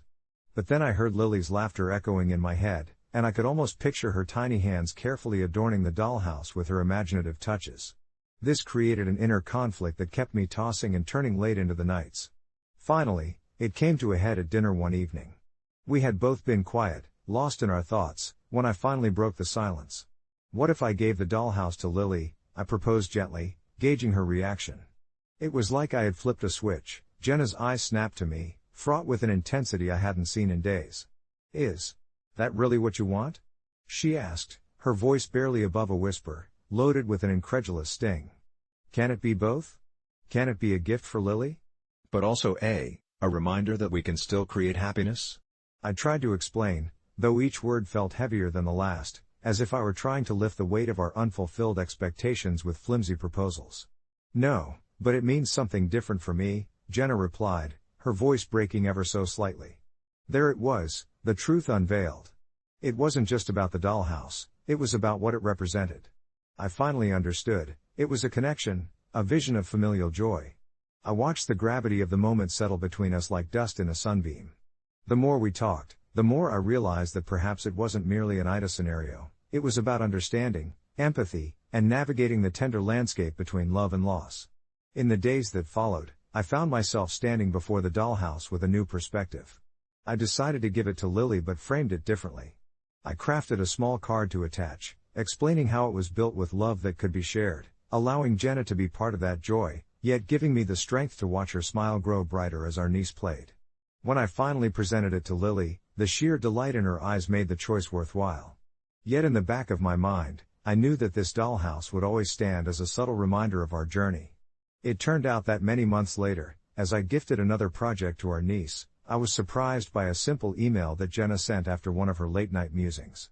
"Remember that dollhouse? Lily still plays with it and loves how it looks just like our house," she wrote. "Maybe we can make that dollhouse a reality someday." And in that moment, the ache we had lived with seemed a little less heavy. The illusion had transformed into a dream, reminding us both that love, in all its forms, was something still worth building. The flickering light of the candles danced on the walls of our living room as I sat back in my chair, reminiscing about the work I had poured into that dollhouse. Each miniature detail represented not just a collection of wood and paint, but the fragments of our life together, the cozy living room with its tiny couch and absurdly intricate wallpaper that Jenna had picked out, or the kitchen with its miniature utensils that reminded me of the countless evenings we'd spent cooking side by side. It was here, in this quiet space, that I began to value those memories even more as a reflection of the love we had built amidst the uncertainty of our earlier years, a true testament to resilience. As I sipped my tea, I thought about that email. Hearing that Lily, my niece, enjoyed the dollhouse so much reignited a flicker of warmth in my chest. It felt incredible to know that the labor of love and creativity had not only honored mine and Jenna's story but had also bonded Lily with the very essence of our lives. She was transforming those memories into her own adventures. It was a bridge connecting the past and the present, reminding us that happiness could still bloom amid the challenges. Yet, as night settled in and the stars blinked into existence outside, the familiar sensation of guilt drifted back in, like an unwelcome guest at my door. Did I make the right decision by giving the dollhouse to Jenna and not to Lily? Though initially, it felt right to honor my wife's role in my life and the sacrifices she had made, I couldn't help but feel that perhaps I'd robbed Lily of something special. Did I inadvertently create a schism between their relationship, where my decision perhaps felt like an unintentional rejection of her place in my life? Jenna, perceptive as always, sensed my unease. She slipped onto the couch beside me, her warm presence shifting the air to a more comforting space. "You okay?" she asked quietly. Her voice was laced with a gentle empathy that made it easy to confide in her. The steady rhythm of my heartbeat seemed to sync with the flickering light of the candles as I let out a heavy sigh. "I've just been thinking about the dollhouse," I admitted, my voice almost a whisper against the backdrop of the softly crackling flames. I hope I didn't make the wrong choice by not giving it to Lily. Jenna smiled knowingly and took my hand, intertwining her fingers with mine. You gave her something even more valuable than the dollhouse, she replied softly. You gave her the example of building a life filled with love and creativity. You showed her that our family can create and share beauty, and that she can dream of building something of her own one day too. Her words washed over me like the gentle embrace of a wave, reassuring me that our decision was not only justifiable but also imbued with a depth of understanding that transcended simple material gifts. It was an investiture, no longer a mere dollhouse, but a symbol of our shared journey, intertwined with the hopes we had for our own family as well. The next morning struck with the warmth of a new promise, and I found myself compelled to reach out to Jenna again. It was time we brought something to life that would encompass our love and hopes for the future, a project that could merge my skills and our dreams, into something tangible. We bounced ideas back and forth across the breakfast table, laughter slipping out between bites of toast, imagining a new dollhouse, this one a miniature embodiment of everything we envisioned for Lily, but with our fingerprints all over it. Weeks sped by, and slowly but surely, as if we were crafting our story one step at a time, the dollhouse began to take shape. What if we include a tiny version of the tree in our yard? I suggested during one evening of construction, the air heavy with the scent of sawdust and varnish. Jenna leaned closer, her eyes sparkling with enthusiasm as she devised clever ways to incorporate even more details. Every piece of wood we selected, every color we mixed, felt like an affirmation of our love, a quiet promise that the foundation of the dollhouse echoed our values. On the day we finished, we stood side by side, letting the weight of our work seep in as we admired the end result. The miniature dwelling glowed warmly in the light of the setting sun, and it suddenly struck me that we hadn't just crafted a dollhouse, we had built a tangible connection that bridged the love we shared with Lily. We decided to keep it a surprise, planning to unveil it at our next family gathering, where we would finally present a reflection of our journey to the next generation. As I lay in bed that night, my heart felt unburdened at last. The ache I had once felt had turned into something soft and bright, filled with the knowledge that love, especially when shared and woven into the lives of those we cherish, expands beyond what we originally envisioned. In its own unique way, it branches out, like a tree that steadily bears fruit as it grows, and I knew, just as the ideal dollhouse stood as proof of our journey, so, too, did our story continue to blossom with each passing day. Update: several weeks later, after that surprise unveiling filled with delight and tears of joy, Jenna and I received a touching message from Lily. Thank you for the cozy dollhouse. It makes me so happy. I hope we can always build amazing things together. It reminded us that sometimes, the act of creation is as important as the creations themselves, and the love we pour into these projects only fosters deeper connections with those who matter most. The days that followed were filled with a gentle warmth that radiated from both our home and our hearts, an unspoken promise that we were stepping into a new chapter of our lives together. Jenna, ever the thoughtful one, began leaving little surprises around the house, an unexpected note tucked into my lunch, a small bouquet of wildflowers on the kitchen counter in the morning. It was her way of reminding me that while the past had its weight, the present could still be woven from joy and love. One weekend, we decided to take a trip to an artist's market down near the waterfront. I remember the vibrant colors of handmade pottery and the sounds of laughter drifting through the air as we wandered together, hand in hand. We stumbled upon a stall filled with little wooden figurines, each one hand-carved and painted with such care that they seemed to squeeze their way into your heart. Jenna picked up a small family set, a father, a mother, and 2 children. They remind me of us, she said, a soft smile dancing on her lips. It was true, they felt like tiny echoes of our hopes and dreams for the future. We purchased them on a whim, and as we carried them back to the car, I found myself struck by the thought that every piece we gathered was another thread in the tapestry we were weaving together. The months slipped by in a blissful blur, and each week, Lily would fill our home with her laughter as she came over to play. The dollhouse had become her sanctuary, and Jenna and I often found her tucked away, deep in imaginary worlds she created with her tiny figurines. I caught glimpses of their adventures, a family picnic with the little wooden parents and their even smaller children, elaborate tea parties hosted by the family of dolls, and sometimes even the family making a trip to the beach in another imaginative play. It was enchanting to witness, like watching a painter fill the empty canvas of childhood's imagination. There was a day I returned home after a long week at work, feeling the weight of the world pressing on my shoulders. As I entered the house, I was greeted by the soft sounds of laughter echoing from the living room. I made my way there, and nothing could prepare me for the scene that unfolded. There was Jenna, seated on the floor, surrounded by colored paper, scissors, and remnants of drawings. And there was Lily, her eyes bright, fully immersed in crafting furniture for the dollhouse they had decided needed upgrades. The sight sent a wave of warmth through me. I stood there for a moment, quietly observing, allowing the tranquility of the moment to wash over me, a testament to the connections being nurtured in our little home. As that evening drew to a close, I couldn't help but think about the journey we had taken, the transitions, the trials, and ultimately, the love that had stitched us back together. With Lily beside her, Jenna looked up and smiled at me. "You have to see what we've made."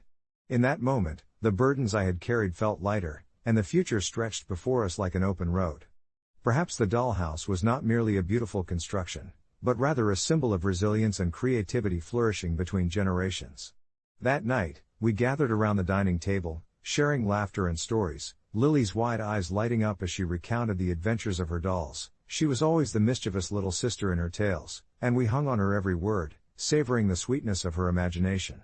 Reflection on that whirlwind of emotions led me to realize, love, like creativity, is built with both care and time, and sometimes the best creations aren't the ones we see before us, but the memories we craft and the bonds we strengthen.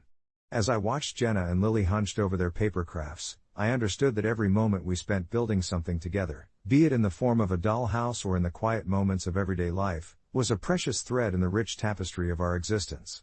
And as the sun dipped gently below the horizon, casting a warm golden glow across our home, I whispered a silent promise to myself, to always build, to always share, and to never forget the courage it took to embrace love in all its beautiful, messy forms. The cold, flickering light of my laptop screen illuminated the dimly lit room, shadows dancing on the walls as I stared at the now infamous executive order on my feed: transgender and non-binary people don't exist. I could hardly believe what I was reading, a wave of disbelief crashing over me, followed by a torrent of emotions I hadn't expected to feel at that moment.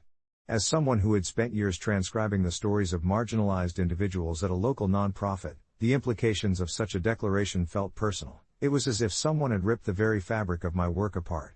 My closest friend, Jamie, had recently transitioned, finally embracing a truth that had been so long suppressed, and I wondered how this declaration affected someone who had only just begun to live authentically. The thought gnawed at me, an unsettling feeling, like a puzzle piece that refused to fit. I picked up my phone and scrolled through social media threads, seeing a mixture of anger, confusion, and sorrow expressed in every post, each one resonating like a silent scream echoing in my own heart. Circling back to Jamie, I could hardly contain my anxiety, so I decided to text him.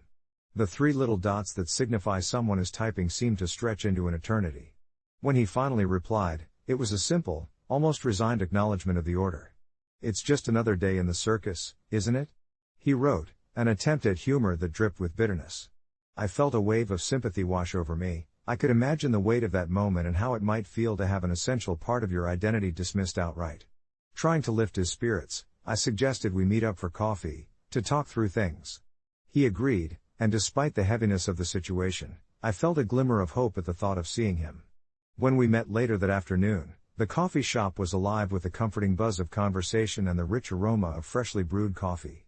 Jamie sat across from me, his eyes reflecting a mix of resilience and fragility. We chatted lightly at first, exchanging small talk about work and hobbies, but as the topic turned back to the order, a silence fell over us.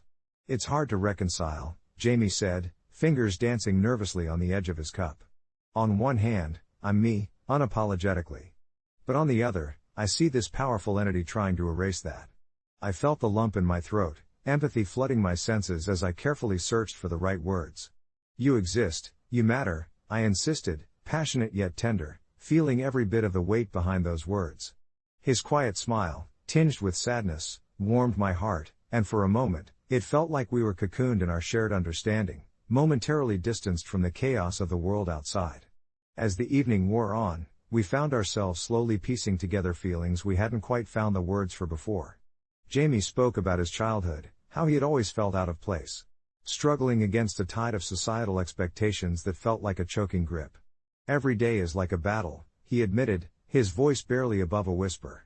I shared my own struggles with feeling helpless in the face of stigma, describing how I had often felt overpowered by the cacophony of voices in the world, all claiming what was real or not, blurring the lines of truth. A realization hit me: it wasn't just about this executive order, it was about every little moment people like us faced, a constant negotiation for validation in a world that seemed intent on silencing the very essence of who we are. Together, we found solace in the understanding that our narratives were still ours to share, that they could never truly be erased despite the weight of the world. As night fell and the coffee shop emptied, I noticed an overwhelming sense of relief settling in, a soft glow of unity, as if we were both warriors, resilient in our truths.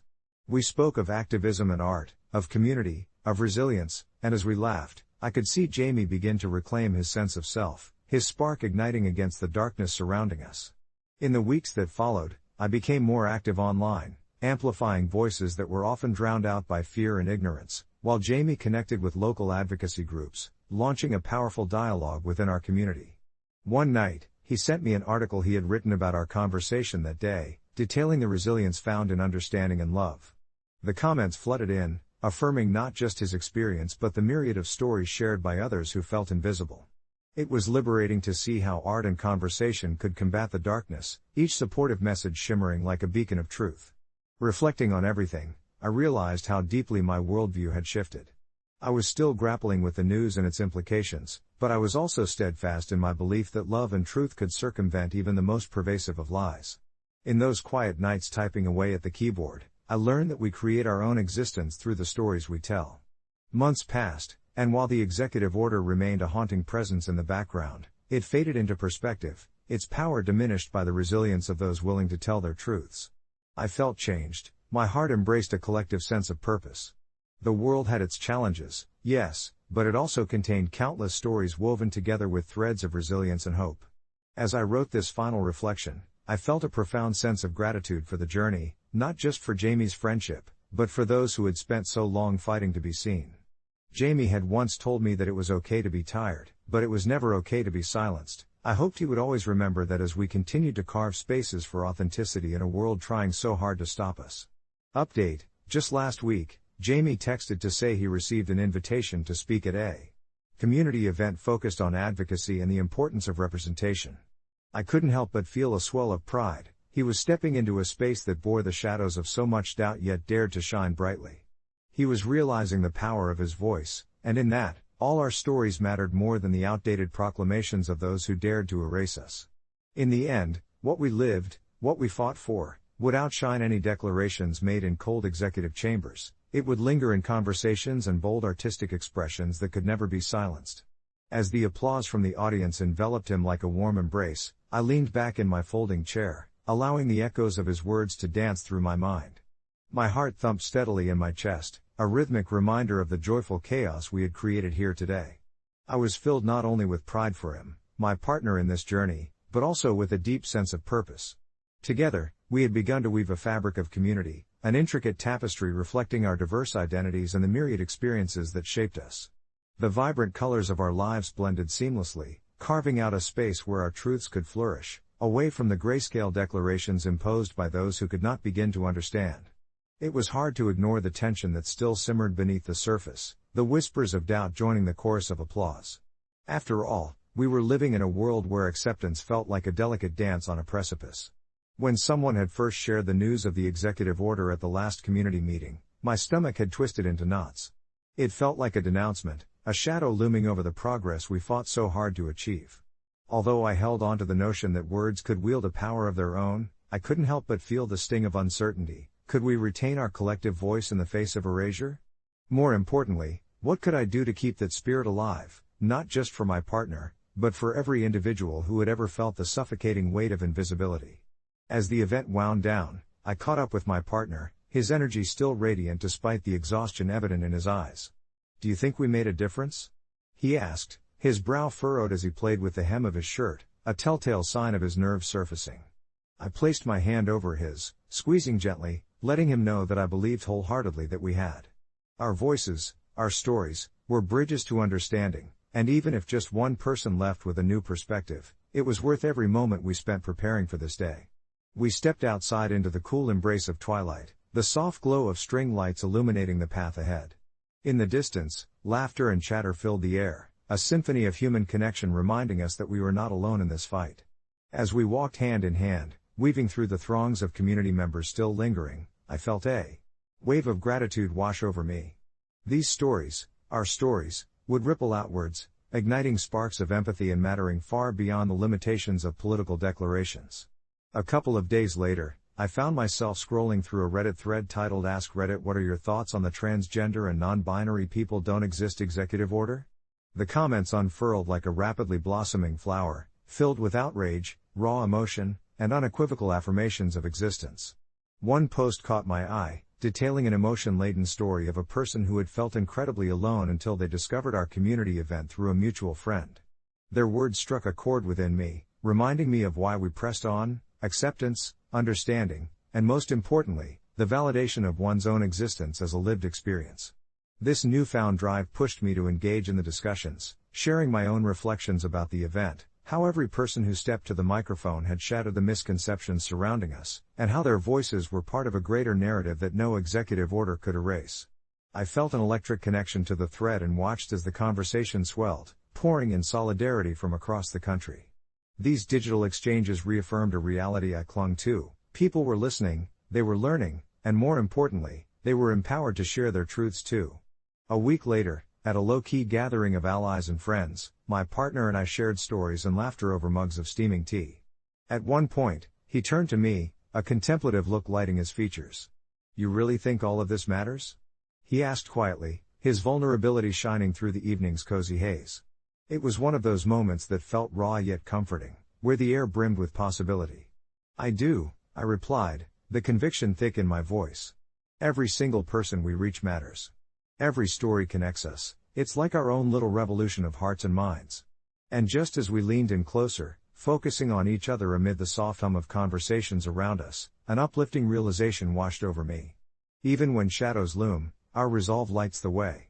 The world we dream of exists not just in far-off glimmers of hope, but right in that moment, between two souls, acknowledging the power in simply being, thriving, and celebrating the brilliance of life in all its forms.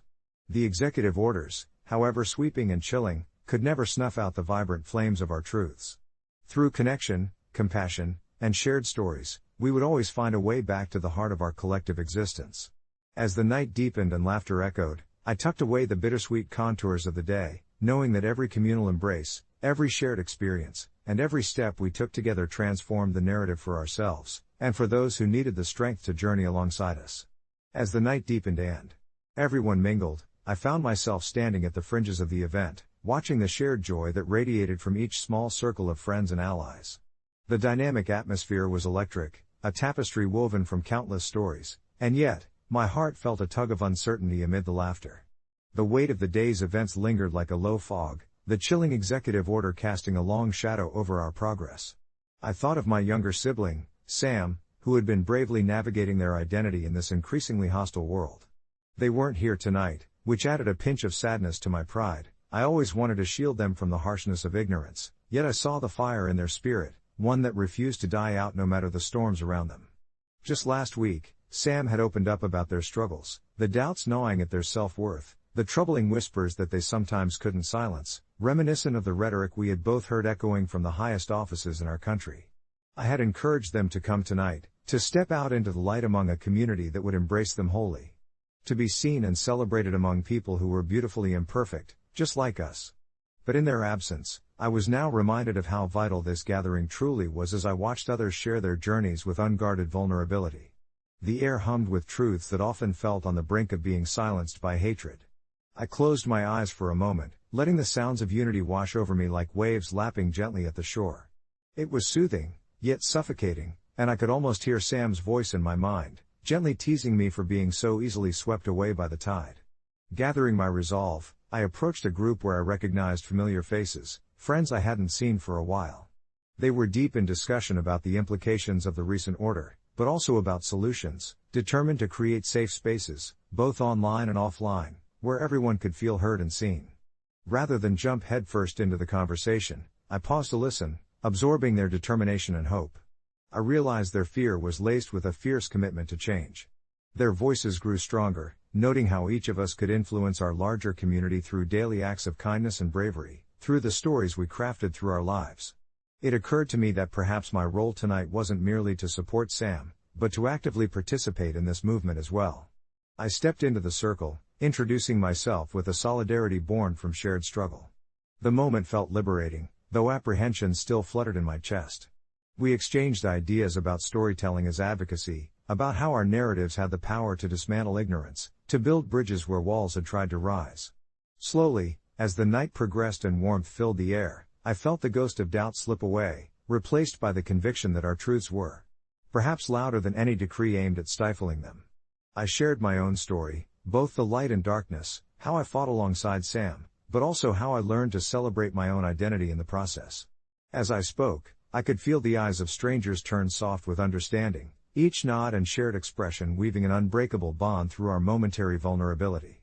In that exchange, I caught glimmers of hope, of answers, of a future that seemed a little brighter than it had just hours before, even under that oppressive cloud of uncertainty. When the event began to wind down, I rechecked my phone, reminding myself to call Sam, believing firmly that they needed to hear, if not the particulars, then the warmth and support that surrounded me now. Comfort in numbers, I thought. Together, we had the strength to push against a world that seemed intent on dismissing us. I found a quiet corner outside the venue under the luminescent glow of string lights, my thoughts clearer than they had been all day. The stars were out, beckoning, and as I dialed, I became aware that no matter how daunting the executive orders, no matter how much power they tried to claim, they could not extinguish the spark we had ignited tonight. And though our fight was far from over, the voices gathered here, the love shared amongst us, and the casual way in which we held space for one another, the collective heartbeat of our truths, were timeless and strong. Sam picked up, and the sound of their laughter spilled into the night, wrapping around my heart. You wouldn't believe it. I started, offering up the colorful tapestry of stories I had witnessed as we each became threads woven into a larger narrative. In that moment, I knew we were never alone, and our fight, our very existence, would always be more powerful than any words written in the dark. I hung up feeling buoyed by that knowledge, and as I headed back inside to rejoin the festivities, I couldn't help but smile. The journey wouldn't be easy, but it was ours to take, and together, we were undeniably strong. I still remember the summer of 1998, the air thick with humidity and anticipation as I sat at my family's clunky desktop computer, the faint whir of the fan mixing with the sounds of cicadas outside my window. I was 14 then, navigating the tumultuous waters of adolescence, and computer games were my escape, my safe haven from the befuddling maze of high school drama and insecurities. The game that sticks with me most is a whimsical little thing called Myst, an adventure that stretched my imagination like never before. Immersed in its elegant, surreal landscapes, I found places that felt more real than my everyday life, each click exploring a new dimension of intrigue and mystery. But it was more than just pixels and puzzles, it became a means of connection, a bridge to my brother Adam, who was 3 years older and often wrapped up in his own world of teenage angst. He would sit beside me, offering guidance when I got stuck or simply sharing his newfound theories about the game's story, our bond deepening with each island we discovered together. It wasn't long before the game began to mirror our real lives, each quest delicately paralleling our unfolding relationship. Yet, when adulthood began to call Adam away to jobs and responsibilities, I noticed a gradual, almost imperceptible shift. Weekend gaming sessions dwindled, often replaced with his late-night shifts at the gas station or hangouts with friends. I felt an unshakable sense of loss, like a favorite book closing after the final chapter. One rainy evening, when solitude wrapped around me tighter than ever, I revisited Myst, hoping to recapture that ephemeral magic. As I navigated its quiet halls and stunning vistas, I was struck by the changes in me, and the realization that the game wasn't just an escape, it was a story about connections, about journeys taken with those we cherish. After completing several islands solo, I decided to reach out to Adam. Over text, I invited him to jump back into the game with me one weekend, hoping to rekindle a piece of the childhood camaraderie we once had. Much to my utter surprise, he replied almost instantly, his excitement ringing through the words as he recalled our adventures together, and just like that, we planned a gaming marathon for the following Saturday. When that day finally came, there we were, side by side once again, uncanny echoes of our younger selves filling the living room as laughter and strategy flowed freely. As we explored a world built on connection, I realized that sometimes, life's greatest quests are those that bring us back together. In the end, Myst was more than a game, it was a reminder that bonds can fray but never truly break, provided we're willing to return to the roots of our connection. It was comforting, the way we fell into that easy rhythm of conversation and cooperation, the game serving as a catalyst for conversations we didn't even know we needed. As I sink back into that familiar world, I can't help but look forward to what mysteries await us, both in the game and in our lives. Update: after that weekend, we ended up making it a monthly tradition, turning our gaming sessions into deeper conversations about life, dreams, and the things we were too uncertain to voice otherwise. Sometimes, we still get lost in the world of Myst, and every time, it feels like we are unlocking not just virtual treasures, but also the lost pieces of our relationship. It may seem trivial to some, but to me, it was a reminder that sometimes all it takes is a simple game to stumble across the hidden depths of love and connection. As the months rolled on, our monthly gaming sessions became more than just a ritual. They morphed into a safe haven, a pocket of escapism amidst the chaos of our busy lives. I started to notice nuances I had previously overlooked, like how Sarah would lean slightly closer whenever we entered an especially captivating area of Myst, her eyes lighting up with a childlike curiosity that made my heart swell. It was in those seemingly insignificant moments that I understood how deeply intertwined our lives had become. We'd share stories from our childhood while solving complex puzzles, often losing track of time, and in those exchanges, I felt a sense of renewal, as if we were rediscovering each other all over again. But one evening, after a particularly intense session exploring the intricate landscapes of the game, Sarah surprised me with her vulnerability. "You know," she started softly, her voice barely above a whisper, "this game. It reminds me of how much I've been running away from my past."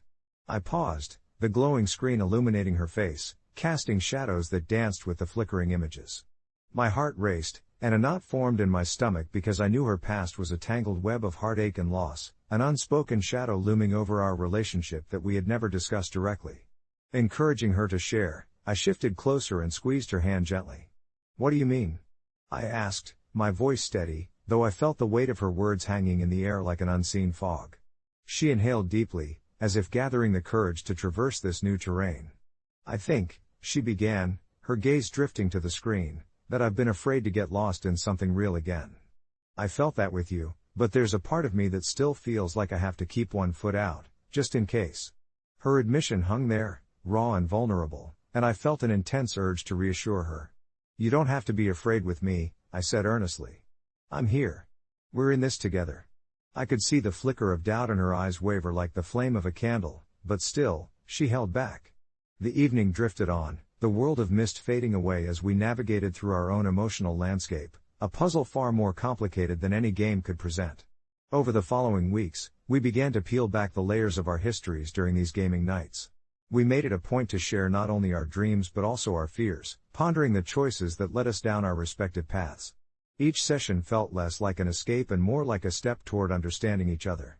I recounted my teenage insecurities, how I'd grappled with acceptance, the sting of feeling like an outsider even in my own friend group, while she shared about her family dynamics, the pressure to succeed, the fractures in family ties that had scarred her trust. As our screens displayed vibrant worlds filled with mystery, we delved into darker corners of our hearts, discovering fragments of ourselves we had kept tucked away until now. Then one night, after a particularly spirited gaming session, I noticed something in Sarah's demeanor. She was quieter than usual, her brows furrowed as she stared at her reflection in the screen, the light casting a strange glow on her face. "What is it?" I asked, concerned that maybe I had pushed too hard. She took a deep breath, breaking the spell of silence. "I think I'm ready to confront my past," she confessed slowly, almost reverently. I could feel my heart race, an odd mixture of fear and pride surging through me. "But I need your help." My stomach fluttered, I nodded without hesitation, eager to support her. "Absolutely, whatever it takes." Little did I know, this commitment would lead us down a road of exploration and catharsis neither of us had expected. We started to create a vision board that illustrated our ideal future and goals, using gaming metaphors to articulate adventures we wanted to embark on, healthy relationships we wished to build, and experiences we wanted to explore together. Eventually, after months of navigating these intertwined journeys of healing, we decided it was time for a tangible adventure. We planned a real-world trip to a nature reserve, an escape as far from screens as possible. It was during that beautiful weekend, under a vast canopy of stars, that we engaged in our most profound conversation yet. Sat around a campfire, we spoke about our expectations of love, the way we envisioned our lives together, and the importance of addressing our fears rather than escaping them. As the fire crackled and the night enveloped us, I finally felt the full weight of Sarah's trust in me, and I understood that the foundation we were building was not a simple one, it was grounded in the courageous act of vulnerability. Months passed, and as I sit here reflecting on that decade-long journey, I realize how deeply intertwined gaming and life have become for us. It's incredible to think that what started as a way to escape ended up being a gateway into deeper connections, a means to confront fears and share dreams. I still don't have all the answers, but I do have her, and that suffices for now. Update: with our newfound understanding, we are considering starting a blog together focusing on mental health through the lens of gaming and storytelling, sharing our experiences and perhaps helping others see that sometimes the most healing adventures can be found not just in the virtual realms, but in the heart of the connections we nurture in the real world. The idea of starting a blog together was something we tossed around casually at first, as we sat comfortably on our couch, our old computer booted up, with the familiar sounds of mist echoing softly in the background. It felt almost surreal how much had changed in our lives since that fateful weekend when I had reintroduced her to the world we used to escape into as teenagers.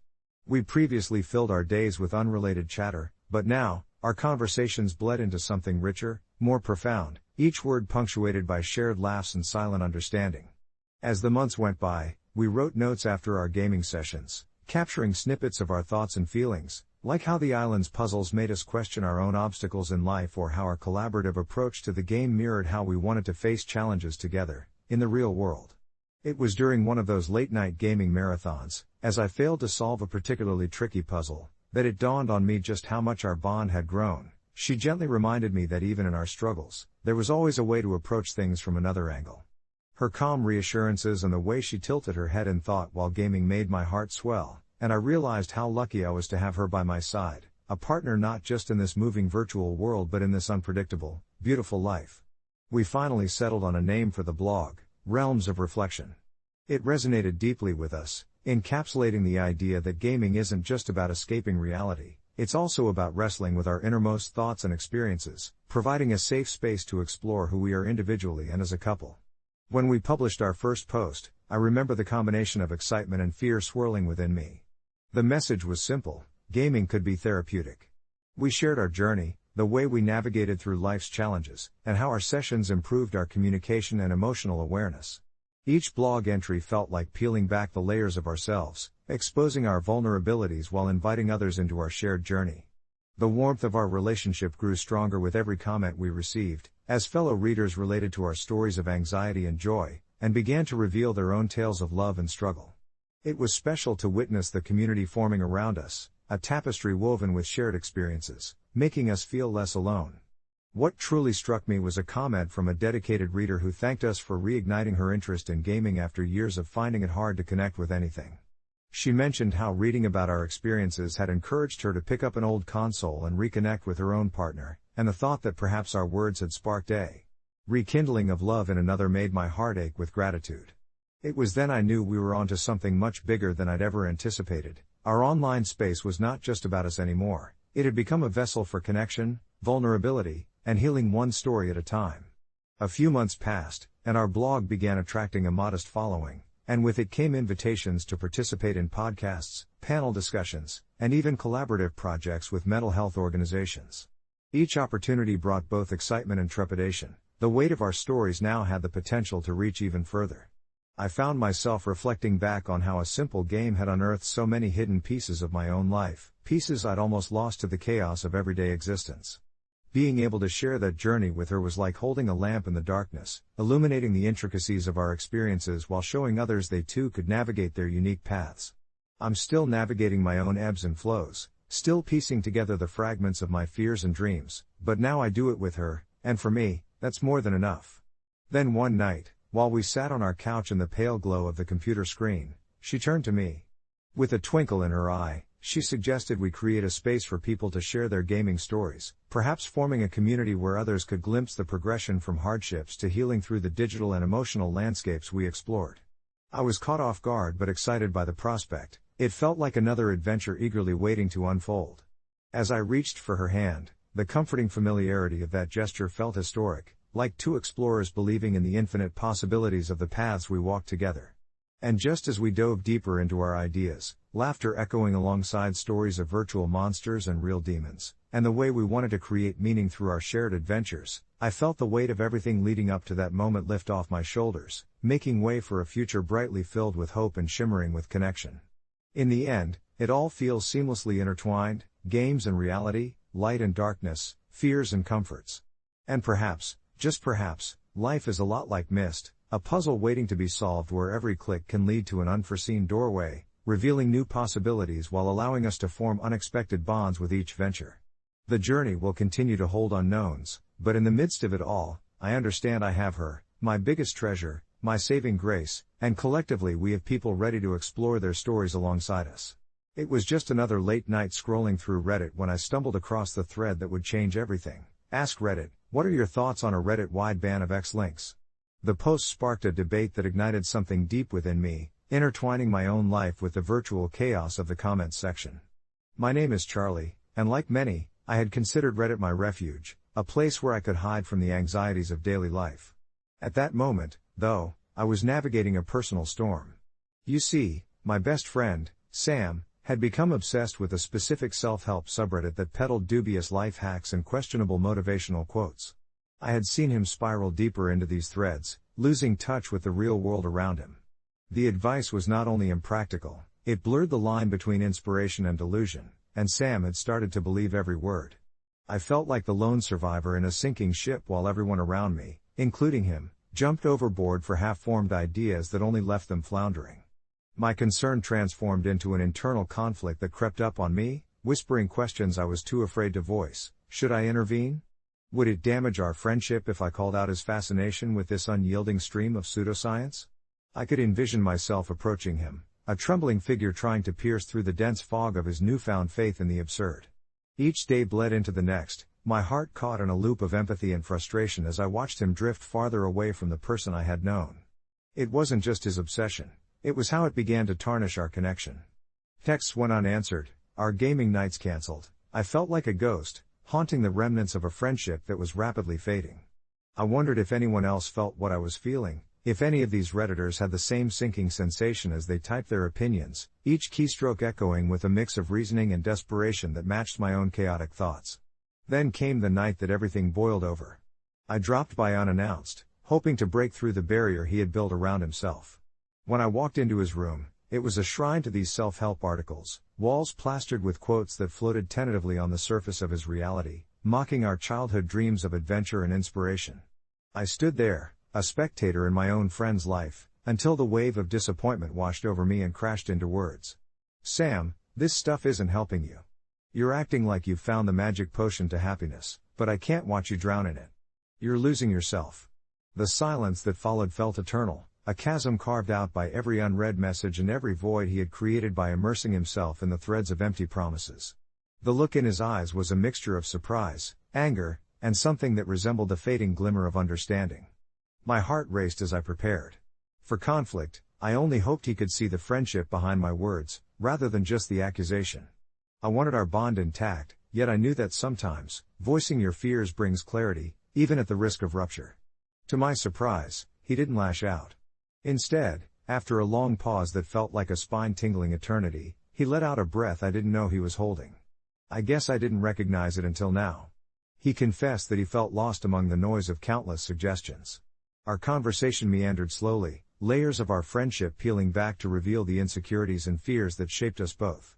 The tension eased, and I felt a flicker of hope as he began to recognize that the community he had wrapped himself in didn't have the roadmap he needed. Over the next few weeks, we designed a plan together, an amalgamation of our own dreams and the wisdom we had learned through navigating stormy seas in the real world. We started with modest goals and allowed each other the grace to try and fail. As Sam and I began carving new paths together, I watched the sinister grip of that obsessive subreddit ease its hold over him. With each setback, conversations became raw yet enlightening, weaving back the threads of companionship that made our bond stronger. It was a journey of rediscovery through shared vulnerability, a reminder of the importance of real interactions over the churning tides of an online community. Looking back, I can't help but feel thankful for that thread, for the way it pushed me to address my worries. Sometimes it takes a catalyst to kickstart the slow journey back to clarity, whether in life or in friendships. I also made a note to follow the ongoing discussion because I realized that we're all navigating our own unique challenges, even those we can't see. Fast forward several months, and Sam is thriving, taking intrinsic steps fueled not by misguided life hacks but by genuine connections and shared experiences. As for me, I learned that sometimes, love and honesty walk hand in hand, leading us to significant change in those we hold dear. I still scroll through Reddit late at night, but now the screen feels a little more alive, much like my friendship with Sam. Sometimes I wonder how many others are waiting for a nudge, and I hope they find the strength to speak up, just as I did. Perhaps in every online debate, there's a little piece of life waiting to be unraveled, stitched together with the threads of compassion. And those are the moments worth savoring. It was just another evening, the kind where the sun dipped low in a sky bruised with shades of orange and pink, casting a soft glow through my window as I settled down with my laptop. The familiarity of the warm light enveloped me, kindled by the comfort of my worn-out favorite blanket. I opened Reddit, my usual sanctuary, the place where countless stories waited to be unearthed. As I scrolled, I happened upon a post that caught my eye. Ask Reddit, what are your thoughts on a Reddit-wide ban of X links? I could almost envision the heated debates already brewing, a digital tempest tucked away within the screens of frustrated and passionate commenters. I could feel the same pull that drew me to Sam that day, the desire to spark conversation and tease out the complexities hidden within seemingly simple questions. Reading through the flurry of responses, I found myself immersed in various perspectives, some people pleading for change, arguing against an oversaturation of a specific disreputable link type, while others embodied the quintessential Reddit spirit of rebellion, insisting that freedom of expression should trump the inconvenience of filtering out the noise. The debate felt visceral and vital, echoing the very conversations I had with Sam when he opened up to me about his struggles. It made me reflect deeply on our small circle dynamics in a larger digital landscape. As I began typing my own comment, I noticed a thread that spoke about the weight of online presence and how not everyone felt valued within these expansive communities. It made me think of Sam again, and how our talks had unearthed layers of vulnerability tucked away behind his laid-back demeanor. My fingers hovered over the keyboard as I paused, contemplating how my words might resonate with someone who needed them just as I had needed Sam's honesty. I recounted my experiences of feeling lost in a sea of opinions and how it often took a single nudge to recognize the importance of speaking up, a reminder that every virtual voice had the potential to amplify someone's reality. I felt a surge of purpose, realizing that even while wrapped snugly within the digital ether, there existed a sacred connection among us all, a web of humanity transcending screens and avatars. As I hit post, I sighed, feeling a mix of nervousness and relief. Would my words spark reflection, perhaps even inspire someone to courageously confront a hidden truth? I returned to scrolling, my heart beating gently in tandem with the rhythm of familiar comments and discussions. Hours passed like slow-moving clouds, and yet it felt as if each moment wove another thread into the fabric of my night. When fatigue began to set in, I scrolled to the top of the thread one final time, pausing at my original comment. It was alive, buried beneath a cascade of new replies. To my surprise, a series of thoughtful reflections unfurled in response to my simple nudge, a ripple effect echoing the very change I celebrated with Sam. People were sharing their own experiences, confessing to moments of doubt where they'd felt overlooked, or admitting they had long shelved their thoughts because they were afraid of being banned from discussions altogether. Suddenly, I felt less like a spectator and more like a participant in an ongoing dialogue. It was in those moments that I realized there was tremendous power in the mundane swap of hypothetical questions and shared traumas that unfolded in forums like these. 12 new notifications chimed, and I opened them one by one, feeling this gentle warmth swelling within me like the cozy embrace of my blanket.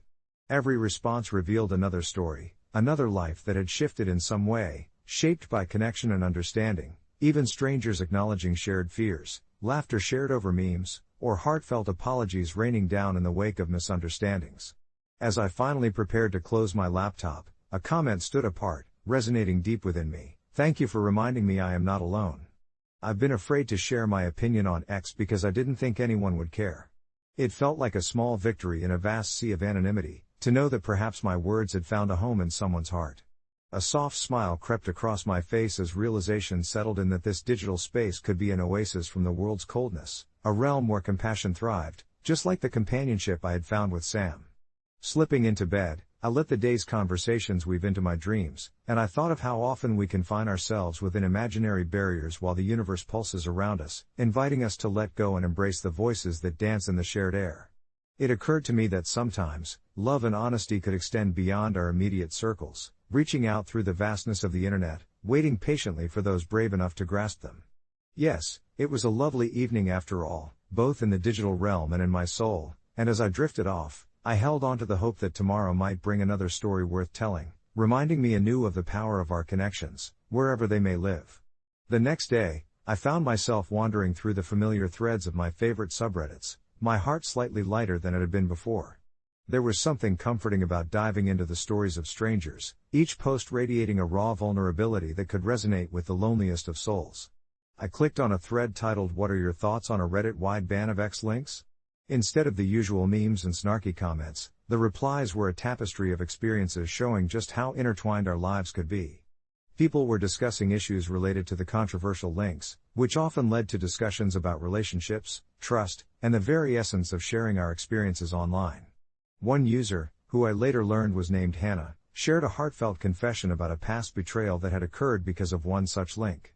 Her story struck a chord in me. She wrote about a friend who had shared a private moment publicly, and how it shattered their trust beyond repair. As I read through her narrative, I felt her pain, a visceral ache that I remembered too well from my own experiences with Sam. The comments turned into a collective therapy session, each new reply revealing layers of hurt and healing. People began to share their own stories of loss and redemption, and as the thread blossomed, so did my understanding of how intricate and fragile our digital connections were. With each response, it became increasingly clear how our interactions shape not just our online lives but our real-world ones too. I felt a tug at my heart when Hannah updated her post to share that she had reached out to her friend after years of silence. She was ready to embrace the vulnerability of forgiveness. In that moment, I realized that perhaps those threads, the ones filled with debates and discussions, were not just pixels on a screen but lifelines connecting us to the essence of what it means to be human. They were invitations to explore deeper themes of empathy, understanding, and the complexity of relationships. Late that night, as I snuggled deeper under my blanket, I had the sensation of unveiling hidden threads of compassion and resilience. Beneath the surface of online discussions, there was a current of connectedness, providing warmth in the cold anonymity of the internet. It felt like I was tapping into something much larger, a shared humanity woven through our stories.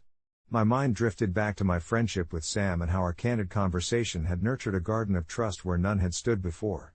I hoped that somehow, I could be the nudge for someone else, just as you might find that flickering light in a dim room. The idea filled me with a tranquil sense of purpose, and I drifted off to sleep once more, eager for what morning might unfold in this ever-evolving dialogue of life and connections. The next morning, I woke up with a peculiar sense of urgency, driven by the desire to share the power of honesty and compassion. I penned down my thoughts about the previous night's thread, capturing the spirit of understanding that flowed through the comments where Hannah had bravely laid bare her heart. I titled my post, "Sometimes, Healing Comes from Unexpected Places." I wrote not just to share my experience, but to remind the world that our voices matter, that even in our vulnerability, we hold the keys to connection and healing. A flood of responses came in, the kind that reinforced my belief in the goodness of our collective spirit. Many users poured their hearts out, sharing experiences of estrangement, reconciliation, and the various shades of love that had shaped their lives. I felt an overwhelming sense of gratitude wash over me as I read through the heartfelt messages. There was a comment from a user named Mark that caught my eye. "I've been so scared to talk to my sister after what happened between us. I think I'll finally reach out. Thank you for this."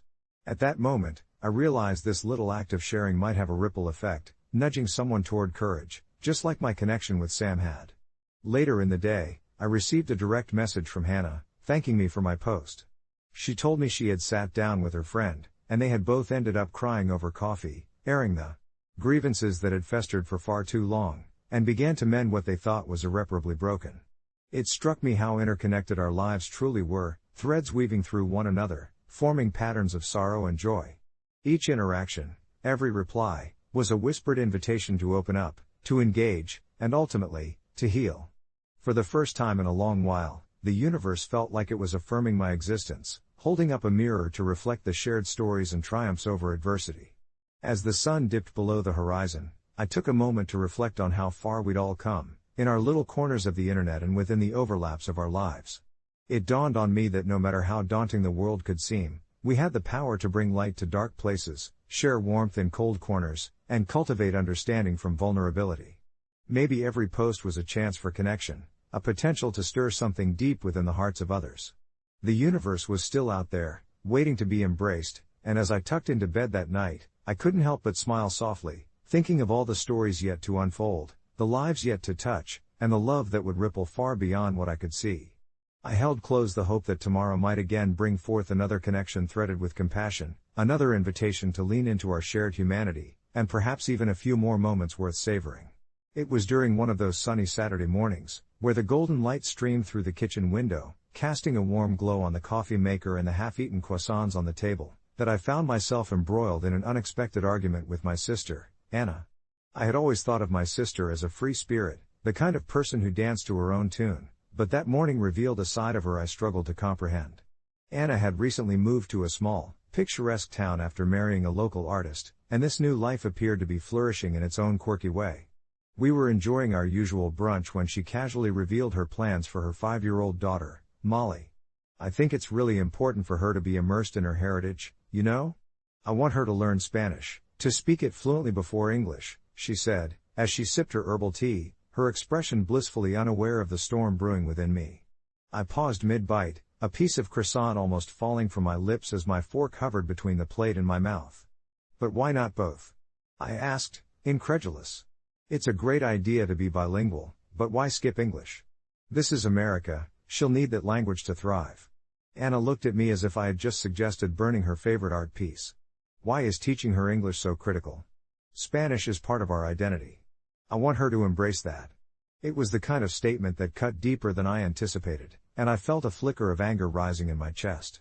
"You know what, Anna? You're insane if you think this is going to work out. You're limiting her future for the sake of cultural stubbornness." The air thickened with tension, the clinking of plates becoming the only sound filling the silence between us as I realized I had crossed a line. There was a moment, just a fragile glimpse, where I could see the hurt in her eyes, and for the first time, I worried that I might lose my sister to something bigger than I could fathom. The two of us, sitting across from each other in that sun-drenched kitchen, felt as if we were standing on opposite shores of a growing chasm. I chased away the rising guilt with a sharp breath, but it only intensified. Anna didn't respond right away. Instead, she set her teacup down with deliberate care, as if to gather her thoughts. The hurt morphed into quieter frustration. "You think English is the only way she can succeed, that language alone defines her capabilities? You should know better than anyone how important it is for me to raise her, not just in one culture but in many." I struggled to understand her perspective. True, our upbringing had been steeped in the traditions of our Spanish-speaking family, but this was different. This was an entirely isolated approach to raising a child. "Anna, it's not just about language, it's about breaking down barriers in society, especially in this digital age," I reasoned. "What will happen when she tries to engage with her peers? She can have that heritage without shutting out other avenues." Her face tightened, and in a voice barely above a whisper, she responded, "I'm not shutting anything out. I'm opening doors to her roots, and if you can't see the importance of that, then I don't know what to say." I felt the prick of tears in my eyes, frustration mixed with my instinct to defend not only my view but the future of a child I adored. The brunch devolved into an awkward silence punctuated only by the quiet whir of a fan in the corner, and with each passing second, I feared we were creating a rift that would never heal. I finally broke the silence. "I just don't want you to mess this up, Anna. She deserves the best of both worlds." I couldn't read her expression. It was like peering into a fog. She sighed deeply and stood up, indicating brunch was over. "Maybe you don't understand parenting as I do, and that's okay, but we have different views, and you're not going to change my mind," she said, her voice steady yet filled with a sadness I felt deep in my own heart. As I left her house that day, I felt a multitude of emotions swirling inside me: guilt, concern, and confusion. Were my intentions right, or had I imposed my own fears onto her parenting style instead of supporting her choices? In the weeks that followed, I distanced myself, trying to think through the layers of our conversation while giving her the time she needed. Yet, messages went unanswered, calls were left unreturned, and soon, I felt like a ghost haunting the corners of her new life. Days turned into weeks, and I watched from afar as Anna shared snippets of Molly's milestones on social media. Photos showed her twirling in a dress, speaking to her friends exclusively in Spanish, interspersed with family gatherings where laughter and warmth were evident. Yet still, there was an absence I couldn't shake. I missed being part of something so vital. The turning point came when I received a surprise text from Anna one afternoon. "Can you come over? Molly wants to share something with you." I felt a surge of hope and anxiety as I drove to her house. Once there, I saw Molly sitting cross-legged on the floor, her bright eyes lighting up when she spotted me. "Auntie, I want to show you my new story. I wrote it in Spanish." Her enthusiasm was infectious. She pulled out a crayon and paper, presenting a series of drawings alongside Spanish words. Overwhelmed with emotion, I took a seat beside her, helping to read the words as she beamed with pride. In that moment, I could see how my sister's choice was shaping her daughter's identity. Yes, the importance of balance remained essential to me, but this was not the end of the world I feared it would be, it was a beginning. I turned to Anna, who was watching us with a soft smile, clearly happy to see our bond rekindle. "You know, maybe I miscalculated, but Molly should learn everything she can," I confessed. "I guess you're not insane, after all. Just passionate." Anna laughed, a joyful sound that filled the air. "Let's teach her English together, shall we?"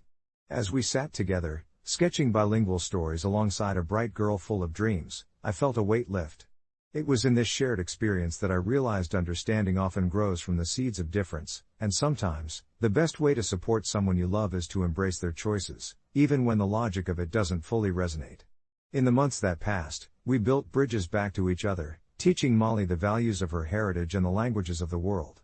And while we might not have agreed on everything, that day marked the beginning of a journey, one where we would each learn the language of love, compassion, and acceptance anew. Update: a month later, Anna sent me a video of Molly confidently reciting a children's song in both Spanish and English. She was proud, and so was I. We had found a balance together, and our family felt more united than ever. I knew, without a doubt, that every shade of culture and every word woven together contributes to a tapestry worth cherishing, one that we would continue to nurture hand in hand. As the weeks rolled on after that pivotal day, it felt like a weight had been lifted not just from Anna's shoulders but from our entire family. The tension that had once loomed over our gatherings evaporated, replaced by laughter and warmth that echoed through our living room during those weekend visits.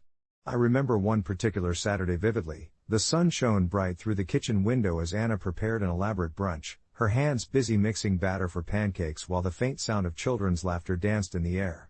Molly, with her little apron tied around her waist, was beaming as she helped her mom, her small fingers smudged with flour, following along in a spattering of Spanish and English. Anna had started incorporating both languages into their routine, making it a fun game instead of an obligation. I watched them together, my heart swelling with joy at how far we had come. I had made it a point to join in and read picture books with Molly, choosing stories that were beautifully rich in both languages, and encouraging her to express her thoughts freely about them, as if we were weaving together our own little storytelling sessions soaked in bilingual charm. Yet, despite these nurturing moments, I still grappled with lingering worries about Anna's earlier stance on language. The implications of what had happened hung around like an old ghost.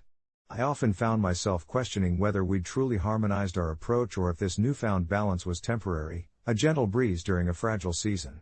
One evening, after a family dinner filled with discussions and dreams, I felt compelled to broach that topic with Anna once more. We settled on the worn couch, the evening calming us into a cozy stillness as I leaned into the conversation. "Do you ever think about how your perspective has changed? About all the things you once believed?" I asked gently, taking care to keep my tone inviting. She paused, her brow furrowed in thought. "I do," she finally said, a hint of vulnerability in her voice. "I realize now that I was so desperate to hold on to our heritage, to shield her from the chaos of navigating two worlds, that I forgot how beautiful it could be to embrace both. It's like I was seeing a colorful sunrise through a foggy window." Her words struck me, resonating deeply. Our discussion flowed effortlessly as Anna shared how she had once feared that introducing English might dilute their vibrant Spanish traditions, but now she saw it as a way to enhance them. I admired her willingness to grow, to recognize that the act of sharing languages could amplify their family bond rather than divide it. This was indeed a lesson in resilience and love. I could see it shimmering in her eyes, a twinkle that hinted at a fresh beginning. As we spoke, the world outside seemed to fade away, the evening air soothing and infused with the scent of lingering spices from dinner. We reminisced about our childhood, the laughter, the chaos, the little moments that reminded us of why family was so important. It all felt so raw and real, like a warmth spreading through my veins. As we concluded our heartfelt late-night talk, something in me felt lighter, Like the fog was finally lifting in my own perception of our family dynamics. A few weeks later, my phone buzzed while I was having my morning coffee. It was another video from Anna. I pressed play, and there was our little Molly again, this time standing proudly on a small makeshift stage, a stuffed bear in her arms as she sang a medley of both languages, her voice sweet and innocent. The audience? Her dolls lined up as if they were the most enthusiastic fans in the world. "Look, it's our bilingual superstar," Anna texted alongside the video. Tears brimmed in my eyes as I watched the pure joy radiating from her tiny frame. Little did we realize it then, but we weren't merely teaching Molly, she was teaching us right back how to live freely within a melting pot of culture and language. You see, each day became a chance not just to express ourselves but to intertwine our journeys and uplift one another in the simplest yet most profound of ways. And now, as the memory of that vibrant Saturday whirled through my mind, I realized how much that journey had changed me too. Anna and I had discovered something precious, that communication and understanding go far beyond words. They were the true essence of family, of our shared stories, and the love that bound us tighter than any language ever could. I felt a sense of fulfillment as I recalled our earlier struggles, now merely stepping stones in the sprawling path of our family's narrative. Life may continue to throw challenges our way, but with each passing day, we would face them together, weaving the tapestry of language, love, and acceptance, even stronger. And perhaps one day, I would find the courage to share with Anna how inspiring this journey has been for me, how in cherishing both languages, we have built a legacy of love that I hope Molly passes on, in whichever language her heart chooses to sing. As the days gradually turned into weeks, our family dynamic transformed in ways I never fully anticipated. Evenings, once marked by tension and miscommunication, became vibrant sessions filled with laughter and playful banter, where the rhythmic cadences of both Spanish and English flowed freely around the dining table. Molly's bright smile seemed to radiate warmth as she whimsically switched between languages, eagerly explaining her day to us in a delightful mix that left Anna and me chuckling, wondering in awe at the incredible adaptability of a child's mind. There were moments, like when we jointly read her favorite story, the familiar characters dancing off the pages in both languages, that deepened my understanding of how multifaceted childhood can be, revealing layers of creativity and imagination I had always regarded as intangible until I witnessed it bloom before my eyes. Yet, woven into this delicate tapestry were the threads of occasional misunderstandings. For instance, during a family gathering, Molly inadvertently called her cousin a taco, meaning silly in Spanish, while aiming for the English word goof, sending the whole room into a fit of laughter, but also sparking a hushed moment of confusion as the adults exchanged bemused glances. It was these small mishaps that reminded us of the beautiful chaos interlaced through language learning, an essence not just of acquiring words, but also of forging connections despite missteps. I found myself reflecting on our own childhood lives as I watched Molly interact. Anna and I had faced our share of complexity, each entangled in our unique cultural roots, yet we had always hoped to unite those roots for her, not recognizing at first that our differences were exactly what could bring us closer together. One serene Sunday afternoon, while seated on the patio with my sketchbook brimming with wildflowers, I decided to pen a letter to Anna, one that expressed my gratitude for her resilience, for embracing the quirks of our evolving family dynamics, and for the lessons I had learned through her determination to keep our heritage alive in Molly's heart. It felt vital to communicate my thoughts, hoping to illuminate the bond we were growing not just as sisters, but as allies in this journey of parenthood. With each word, I sought to capture the essence of our melding cultures, striving to refine my expressions, oftentimes whispering them gently to the wind before transferring them on paper, hoping they carried the warmth of my affection. Once the letter was complete, I read it to myself, letting the sentiments wash over me like a soothing balm. When I finally shared it with Anna, her eyes widened, sparkled, and then softened, gratitude spilling from her voice as she hugged me tightly, almost as if the weight of our prior disagreement slipped away along with her exhale. In time, I gathered the courage to voice my thoughts about how this journey had helped me learn to appreciate all shades of language, an awakening that fueled newfound passion within myself, whispering to Anna how our commitment to communicate with love and understanding had reshaped the very fabric of our family.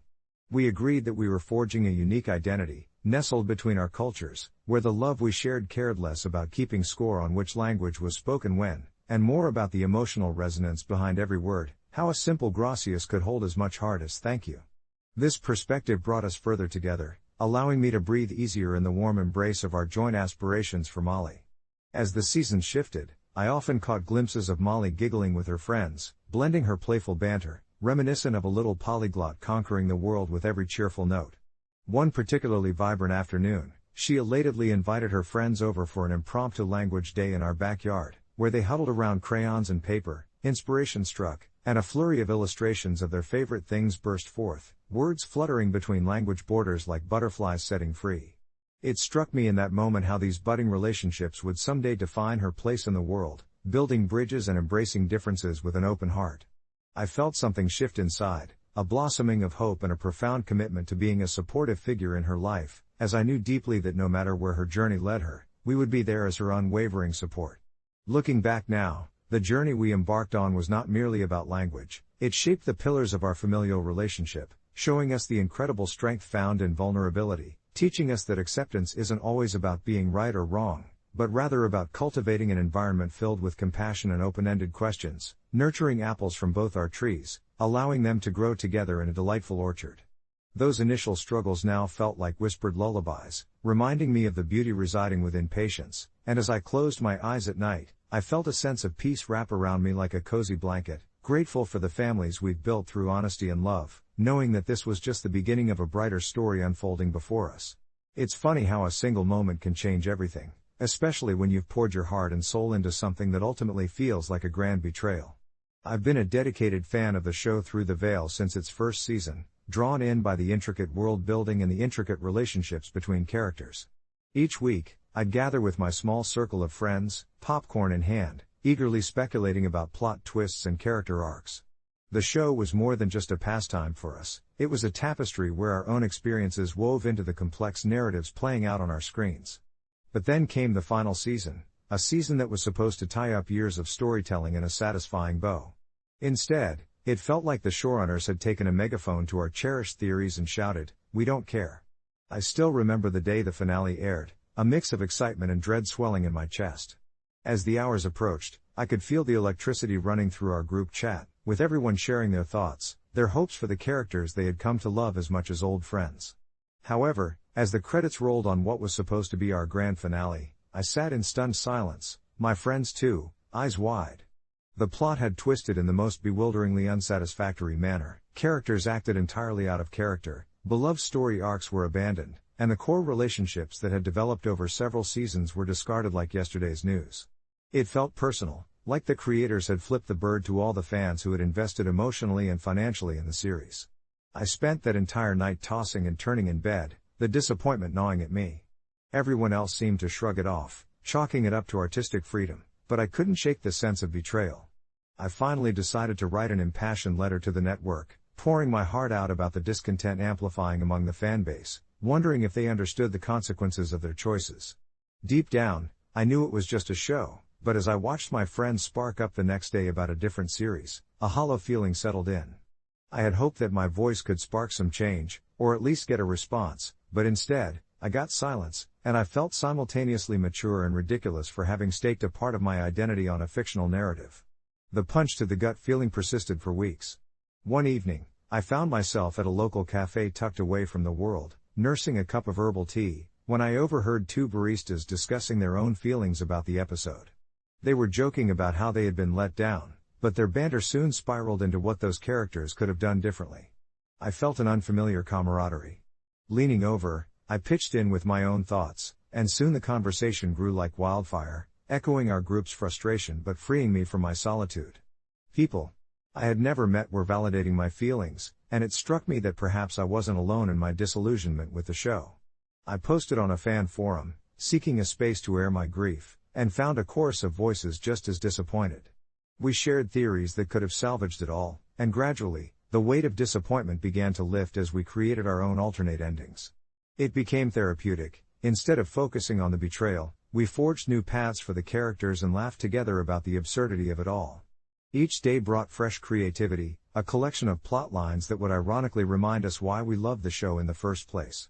In the end, though Through the Veil stumbled, a community emerged, stronger than any one individual, allowing us all to heal and find joy elsewhere. Reflecting on that time, I realized that sometimes the biggest middle finger to fans is just an opportunity, a prompt to explore why those stories mattered so much and to create new worlds together in their absence. Update: a few months later, I was authentically surprised when the showrunners announced they'd be revisiting the series with a special episode based on fan submissions. My heart raced, the mixture of hope and skepticism washing over me, but this time, I approached it differently. Whatever dark corner the show might lead me down, I could, at least, revel in my creative escape. As I settled into my dimly lit living room, clutching a steaming mug of chamomile tea, I could feel a blend of excitement and trepidation coursing through me. After the initial uproar and disappointment regarding the show's abrupt end, the announcement of a special episode rekindled a flicker of the passion I once felt for the characters I had followed through thick and thin. The past months had seen me diving headfirst into fan fiction, sketching scenes, and reconstructing plots that breathed new life into the narrative universe. Each late-night writing session became a refuge, a place where my frustrations transformed into vibrant tales colored with hope and nostalgia. However, the thought of the showrunners finally acknowledging their fanbase left me second-guessing my feelings. Would they genuinely listen to the voices of those who felt overlooked, or would this be another misstep, a tempting distraction that carried the same bitter aftertaste? The day arrived when we were told to submit our ideas, and the excitement spiraled into a backdrop of anxiety. I poured out my heart into a story that melded my favorite plot lines, reuniting characters who, in my mind, deserved a second chance, a reunion that carried the weight of unfulfilled promises. I let minutiae roll off my fingers, building landscapes of gripping emotion and unraveling paths that had left me bewildered. The submission deadline passed like a soothing lullaby, and as I waited, I absorbed every drop of hope and doubt that floated into my thoughts. Days blended together, every ping of my phone sent my heart racing, yet returned only updates from friends speculating about the direction of the episode. Months flew by, and at moments I found myself buried under blankets and memories, ruminating about how I might feel when the episode finally aired.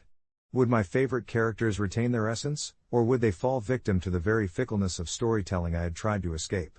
The day of the premiere arrived like a potent storm, electric and surreal. I paused for a moment at the entrance of my living room, feeling the weight of nostalgia pressing against my chest. I switched on the television, and the familiar theme song echoed, a haunting reminder of what once captivated me. As I watched, the screen danced with images I had hoped for, my submissions were woven like threads into an intricate tapestry, and I felt immersed in the warmth of a familiar hug. In a peculiar yet satisfying turn, they blended fans' narratives seamlessly with their own, elevating the original story while paying homage to what sparked the love in the first place. Each twist, every dialogue sparked joy within me, igniting childhood dreams that lingered just beneath the surface. In true storytelling fashion, the creators took risks that felt authentic, where humor intertwined with heartbreaking moments. I could feel my heart racing in tandem with the characters' journeys, their growth compelled me, igniting a fierce desire to cheer for them all over again. When the credits rolled, I finally exhaled, realizing I didn't just witness the episode, I had partaken in a celebration of community and creativity, a shared understanding that transcended mere entertainment. It was an articulation of everything I had yearned for, dreams woven collectively, which I thought might only ever exist in my notebooks. In the aftermath, I felt lighter as I tossed around ideas among my friends about potential next chapters for the characters. We laughed and critiqued, built and deconstructed narratives with warmth and intimacy, reclaiming the stories in our own ways. The series, which once felt like a betrayal, transformed into a collaborative playground, each suggestion revealing connections that knitted us closer together.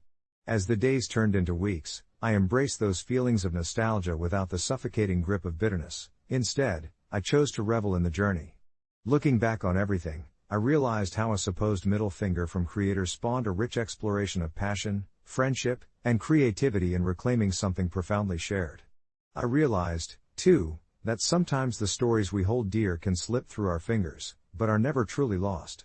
They morph into something new, vibrant, and alive, waiting for us to dive back in, ink new tales on blank pages, and create together, like we did.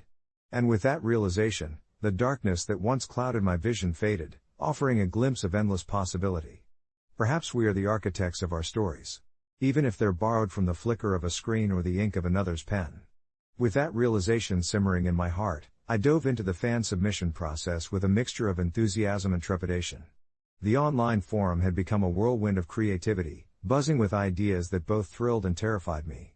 I spent hours reading how others interpreted the beloved characters, the settings, and the overarching themes that had captivated us, trying to find that spark within myself while grappling with the weight of expectations.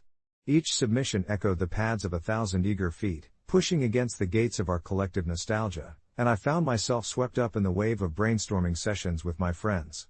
We would gather in my small apartment, the dim light of string lights casting playful shadows on our faces as we combed through our notes and storyboards. We laughed, cried, and sometimes argued over character arcs and plot twists, but at the end of the night, it didn't matter who was right or wrong. We were creating together, breathing life into the void left behind by the showrunners, who had so abruptly disregarded our efforts. Eventually, I decided to submit a story that centered around a character who had long been a point of contention in the series. Once hailed as the most compelling part of the narrative, her disappearance in the latter seasons left many fans disheartened. It felt like a betrayal to cast aside such a rich and vibrant character, and so I chose to give her a tale of resilience and rediscovery, one where she stumbled upon a forgotten part of the world that held echoes of her past adventures. I could see her standing atop a cliff, reminiscent of the courage she had always shown, gazing out upon a vast horizon. Crafting her journey led me to confront my own feelings of abandonment, to explore what it meant to be loyal to something that seemed to have moved on without us. Weeks passed in a flurry of submissions from fans across the globe, a tapestry woven from the threads of different imaginations. I kept checking the updates on the show's fan page, each announcement stoking the fires of anticipation and anxiety. Finally, the moment arrived, the day they would unveil the chosen fan submissions that would shape the special episode. I sat in my living room, surrounded by crumpled pages and used coffee cups, feeling as if the walls were tightening around me as I waited for the announcement. When the clock struck noon, chills crept up my spine, the live stream began to fill my screen, the familiar logo flashing before my eyes like an old friend I had almost forgotten. As the showrunners shared their gratitude for the outpouring of creativity from fans, my heart pounded anxiously in my chest, each beat a reminder of how vulnerable this experience had made me. They began revealing the titles of the chosen stories, and each name echoed my growing hope, a series of breaths caught in my throat. My fingers tingled with disbelief when the host announced my submission, and for a moment, I felt suspended in time. The world outside faded away, the disgrace of the past replaced by a sense of belonging and validation. I had poured myself into those pages, and now, here I was, about to see my words transformed into a living, breathing segment of a universe that once seemed out of reach. The special episode was set to air a month later, but what lingered longer than the excitement was a profound shift within me. I had realized, through the act of creation, that storytelling possesses an innate power, one that connects people across their myriad experiences and fragmented relationships. I had become part of a community that thrived on shared passion, rebuilding something we loved from the ground up. The day the episode finally aired felt almost ceremonial. I gathered my friends once more, this time transforming my home into an impromptu viewing party, the air thick with anticipation and the scent of popcorn. As the episode unfolded, I watched with bated breath. The familiar score began, and with it, a wave of nostalgia washed over me. My heart swelled as my character emerged on screen, her story intertwining beautifully with the beloved narrative threads that had initially captivated us. It was as if our plans had harmonized with the creator's vision, creating something richer and deeper than any single contribution. I realized then that this moment wasn't about vindication. It was about reconciliation, not just with the creators, but with myself, my journey, and the stories I still carried within. And as I sat there, surrounded by laughter and joy streaming through every corner of my living room, it struck me that every ending leaves a space for new beginnings. The series had re-entered my life, not as a hollowed-out remnant of the past, but as a vibrant pulse that beat among us again. It was a gentle reminder that while stories may wane, their essence never truly fades. In our hands, they can always take flight once more. Update: in the weeks following the episode, an unexpected camaraderie blossomed between the fans, the showrunners, and even the actors who began to engage with us once more on social media. It felt invigorating to share in a collective appreciation, to dissect plot twists and character developments alongside those who once felt like strangers. The show had transformed into a collaborative creation, and, as someone who once felt on the outside, I finally felt at home. Together, we filled the void with renewed passion, with a promise that even when our favorite narratives twist unexpectedly, it's up to us to keep pouring our hearts into new stories, continuing the legacy of something we cherished. In the end, my biggest takeaway? That sometimes, the middle finger turns to a high five, and the stories we love are as much ours as they are the storytellers, ever evolving, ever bright. The irony of life is that some of the biggest pains we cannot fathom until they creep into our lives, and in my case, it was the lingering ache of loss that caught me off guard. I'm Jake, a 30-year-old barista with dreams painted in frothy lattes and the hum of the coffee grinder. My world neatly revolved around the rhythmic pattern of brewing that I found solace in, especially with the steady pulse of regulars walking through the door every morning. They were more than customers to me, they were friends, and among them was Sarah. Sarah had been my best friend since middle school, the one who understood the nuances of my quirky sense of humor and occasionally would join me for a late-night gelato binge when I was lost in my thoughts.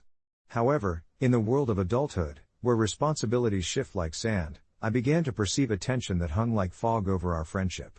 While I took pride in my simple life, Sarah was ambitious, climbing the corporate ladder with an agility I both admired and envied.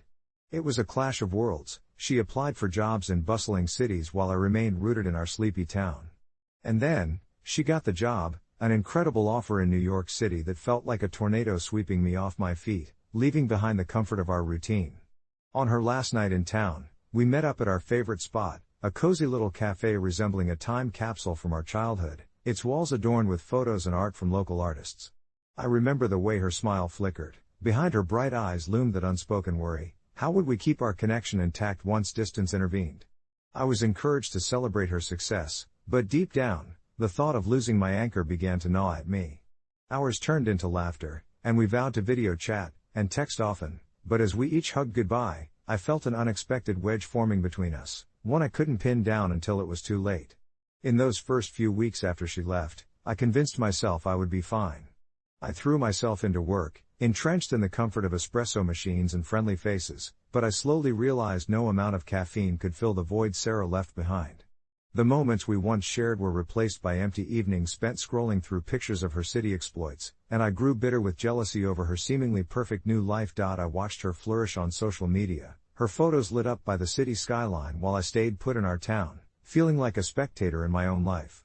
The pain was nebulous at first, an undercurrent I dismissed as normal. Only later did I recognize the sharpness, a grief for a friendship that once felt so secure. Our texts fizzled, and each unanswered message carved another notch into my chest. It was not until months later, after several failed attempts to push through the silence, that she finally reached out, her voice vibrating through the phone. Sarah sounded different, the excitement of the city contrasting with my stagnant reality. It took a devastating moment, the death of her father, which compromised her world further for her to truly realize the depth of our friendship. When she needed me most, I felt totally absent, engulfed in my own cocoon of selfishness while she grieved a loss I would never understand until that call rang in. The vulnerability in her voice shattered the walls I had unconsciously fortified.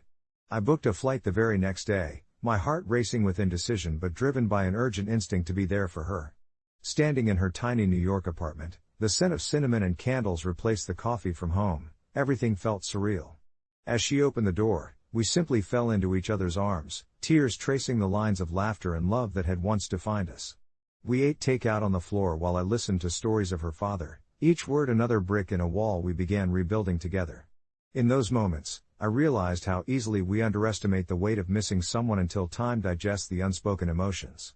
My visit wasn't just about comfort, it was an awakening, a realization that friendships are not exempt from the complex quilt of life, and sometimes, love comes in the form of understanding when to reach out or just be present. After spending a few days by her side, I left forgiven and healing, promising to never lose that connection again. The distance faded into something manageable, something we both learned to navigate like drifting clouds. And as I reflect on it now, I recognize a bittersweet irony. The pain of separation, beneath its sharp surface, unveiled a deeper appreciation for the ties that bind. Update: I'm happy to share that Sarah and I have managed to keep our friendship vibrant, despite the miles. We take turns visiting each other, sometimes even meeting in cities halfway between our homes. What started as a painful lesson has transformed into a beautiful journey of rediscovery, showing us that true connections can weather any storm, even the storms we create ourselves. But even as I share this happiness, there's a part of me that still carries the weight of our past, a reminder that relationships can be fragile, beautiful things, often mistaken for certainty when really, they are always in motion. There are days when I catch myself scrolling through old photos of us, laughing at our silly faces, or cringing at yet another selfie taken during our random road trips, arms thrown around each other in a tight squeeze as if we were trying to compress time itself. Each image is a timestamp, encapsulating moments that were once vibrant and alive but now exist only in memory. For a while after the move, I dwelled in that space, the hollow echo of her laughter fading against the walls of my apartment, which felt too large, too silent. I remember calling her one evening, the kind of twilight that draped the sky in soft pinks and deep blues. I wanted to confide my loneliness, but instead we found ourselves recapping our days. She had started a job in a quaint bookstore, replacing her old retail gig, and I had finally finished the first draft of my novel after months of feeling like I was chasing shadows.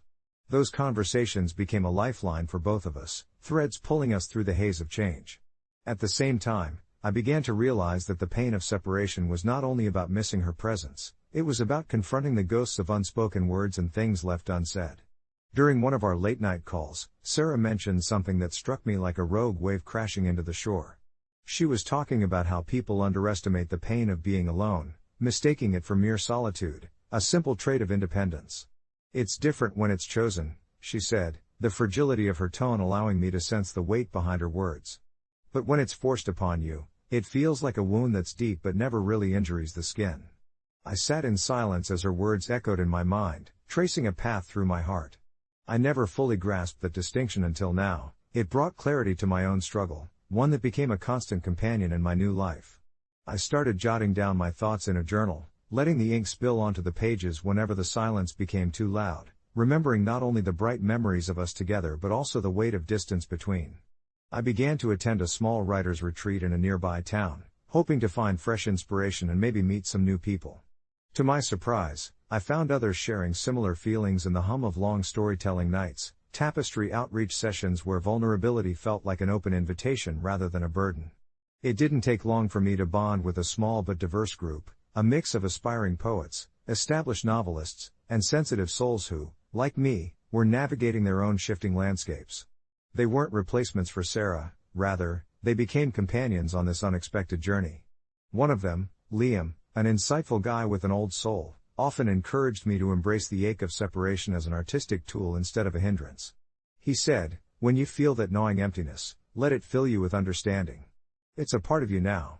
Leaving the retreat, I felt renewed, equipped with fresh perspectives that were like soft breezes on my once static life. And while there were still moments that I longed for Sarah's familiar laugh or the warmth of her encouraging words, I resolved to balance my newfound friendships with the enduring connection I had with her. Weeks turned into months, and although we still shared stories from our separate corners of the world, I found I no longer mourned her absence. I began to celebrate our odd little friendship, one that had evolved beyond proximity.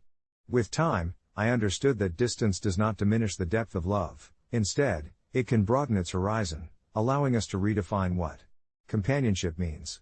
As I sit on my porch, my journal upon my lap as the sun begins its descent, I sense a peace unfurling deep within me, a softened acceptance of life's unpredictability.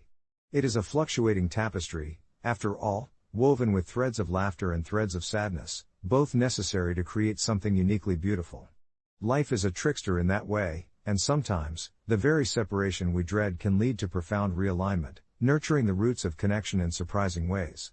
As the last rays of sunlight danced upon the horizon, I couldn't help but think back on the moments that led me to this serene state of mind. There was a time when the mere thought of being apart from those I loved sent a chill down my spine. The fear of losing connection was like a storm cloud looming over my heart. But now, looking at the pink and orange hues merging in the sky, I realized the storms were often mere prefaces to breathtaking rainbows, stretching wide and full with forgotten promises of hope. Too often, I underestimated the pain that came with distance, how it could gnaw at the edges of happiness, causing protagonists of love stories to meander into unknown terrains, struggling with solitude. I remember a chilly autumn afternoon, not long after separating from Sarah, where I found myself in the small cafe we used to frequent, surrounded by the scent of roasted coffee beans and baked goods. Alone in a corner, I watched as couples shared laughter and sipped steaming mugs, the warmth of connection starkly contrasted against my own cold solitude. I didn't realize it at the time, but witnessing those interactions was an unexpected kaleidoscope of emotions, longing, nostalgia, envy, but also a quiet sense of hope that perhaps my heart might one day open itself to new connections, even with the old threads still tightly woven in. With my journal perched before me, I began writing about my feelings, the catharsis pouring onto the pages as ink, revealing shades of grief and acceptance I didn't know existed. After a while, I took a deep breath and longed for that familiar warmth, Sarah's laughter, our shared jokes, the comfort of simply being ourselves amidst the world's chaos. It was within those pages that I promised to nurture our friendship through whatever channels life had left open. It became my silent rebellion against the easily frayed ties we often allowed to unravel. I started sending her little letters, almost anachronistic in this age of quick texts, but filled with heart and warmth. I shared pieces of my life, tidbits of new experiences, silly mishaps, and even quiet moments that whispered of nostalgia, each letter crafted like a gift wrapped in memories. Sarah responded with enthusiasm, her words spilling from the pen in vibrant colors, emboldened by the distance yet softened by our shared history. She would detail her own adventures, the days spent finding solace in new places, yet all the while capturing the essence of our shared times within her prose. Sipping chai lattes in a hip cafe in her city, she wrote about a lovely park where she would sit and watch the people go by, catching glimpses of couples and families, which often stirred her thoughts back to us. I could feel our connection rekindle through each carefully curated line, each memory fluttering like autumn leaves caught in a gentle breeze, finding their way back home. And now, as I pen my reflections on this porch under the dimming sky, I marvel at how the winds of separation cooled our relationships yet allowed the roots to grow stronger. The pain I once dreaded became a bridge, leading us toward renewed laughter and adventures that were yet to come. We rediscovered the beauty of simple moments during our visits, cooking together again, our shared silence tumbling in comfort rather than tension, hiking trails that stretched beyond the horizon, mirroring the way our friendship continued to expand. Sometimes I find myself pondering the intricacies of life, how it never stays confined to just one path, how it weaves through shadows and light seamlessly, creating a dynamic tapestry of friendship, love, and connection. I learned that letting go doesn't mean losing, it often means stepping back, observing, and appreciating the layers that can emerge when we give space for growth. As the last of the sun slips below the horizon, the stars begin to sprinkle the sky, a sigh of contentment escapes me. The journey of rediscovery continues, and there lies a promise of more laughter, more shared experiences, and the gentle reminder that love and connection can always find a way to bridge whatever distance life may introduce. And so, with my heart lightened, I close my journal, embrace the darkness that envelops my porch, and let the quiet reflection of this moment guide me softly toward sleep, cradled on wings of hope in the gentle rhythm of possibility. It was a rainy Thursday evening when I found myself scrolling through old Reddit threads, nostalgia washing over me like the soothing sound of raindrops tapping against my window. The question that caught my attention was one that stirred up a melange of memories. What cheat code for a game is burned into your brain? As I paused to reconsider my response, I felt my heart quicken, not because I had a flashy code to share, but because I was reminded of a time when something as simple as a cheat code connected me to my late father in a way nothing else could. Growing up, my dad was a typical weekend warrior, always setting up the console for wrestling games or the latest action-packed adventure. He had no shortage of enthusiasm for gaming or for teaching me all the secrets that came with it. The thrill of winding my way through levels, taking down foes, and uncovering secrets was nothing compared to the laughter we shared over every successful cheat code. Like a rite of passage, he taught me the Konami code one weekend after we had spent the entire day glued to the screen, battling pixelated foes. Up, up, down, down, left, right, B, A, start, he said with a smile, and I've never forgotten it. Years passed, my father aging like a character who was gradually losing all of his lives, and I found myself buried in high school work and the whirlwind of teenage life, forgetting about those glorious weekends spent in front of the television. It wasn't until senior year that the reality of his terminal illness hit me like a sudden game over screen. Some days were good, others were not, and as his condition worsened, we watched his energy dissipate slowly, like a dying battery.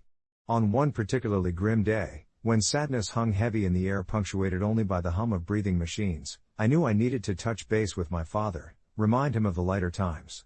I sneakily set up an old console by his bedside and, in a moment of courage, I turned on the game we used to play together. The familiar theme music trickled into the sterile room, and for a flicker of a moment, I saw a glimmer in his eyes. I sat beside him and recited the Konami code as though it was a prayer. I remembered the joy in his voice when we would conquer a level together, and miraculously, with the nostalgia flooding in, I saw him smile. It was a bittersweet moment, but for a few minutes, he looked like the vibrant father I had known growing up, instead of the frail man his illness had turned him into. As I pressed the buttons on the old controller, we slowly shared stories from our past, reliving glories only we understood through the lens of our shared experiences. But as the weeks stretched on, my father's condition made this game time harder to hold on to. One night, I arrived home from school to find a voicemail from the hospital, and even before the message finished, I knew what it was. The tears fell silently as the void grew within me. In the days that followed, I spent countless nights replaying our old games alone, feeling a storm of emotions that I couldn't articulate. The laugh, the love, the brisk competition, they whirled and hummed within me like a comforting melody. Eventually, the console became too painful to look at, so I packed it away. I focused on life beyond video games, studies, friendships, and dreams, but I found myself returning to that thread. The question lingered in my mind, and I realized that maybe it was less about a cheat code for a game and more about the love that infused our time together. With the much anticipated college acceptances looming, I finally decided to face my feelings.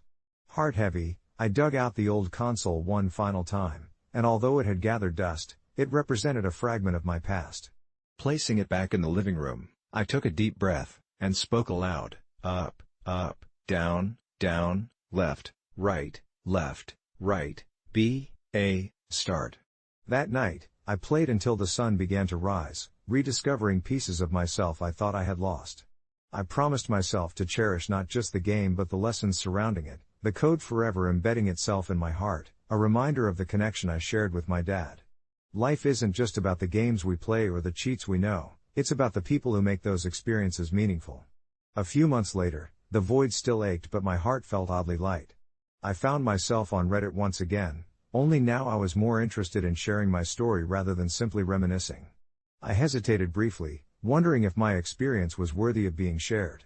Yet, I clicked to start typing, hoping my reflection might resonate with others.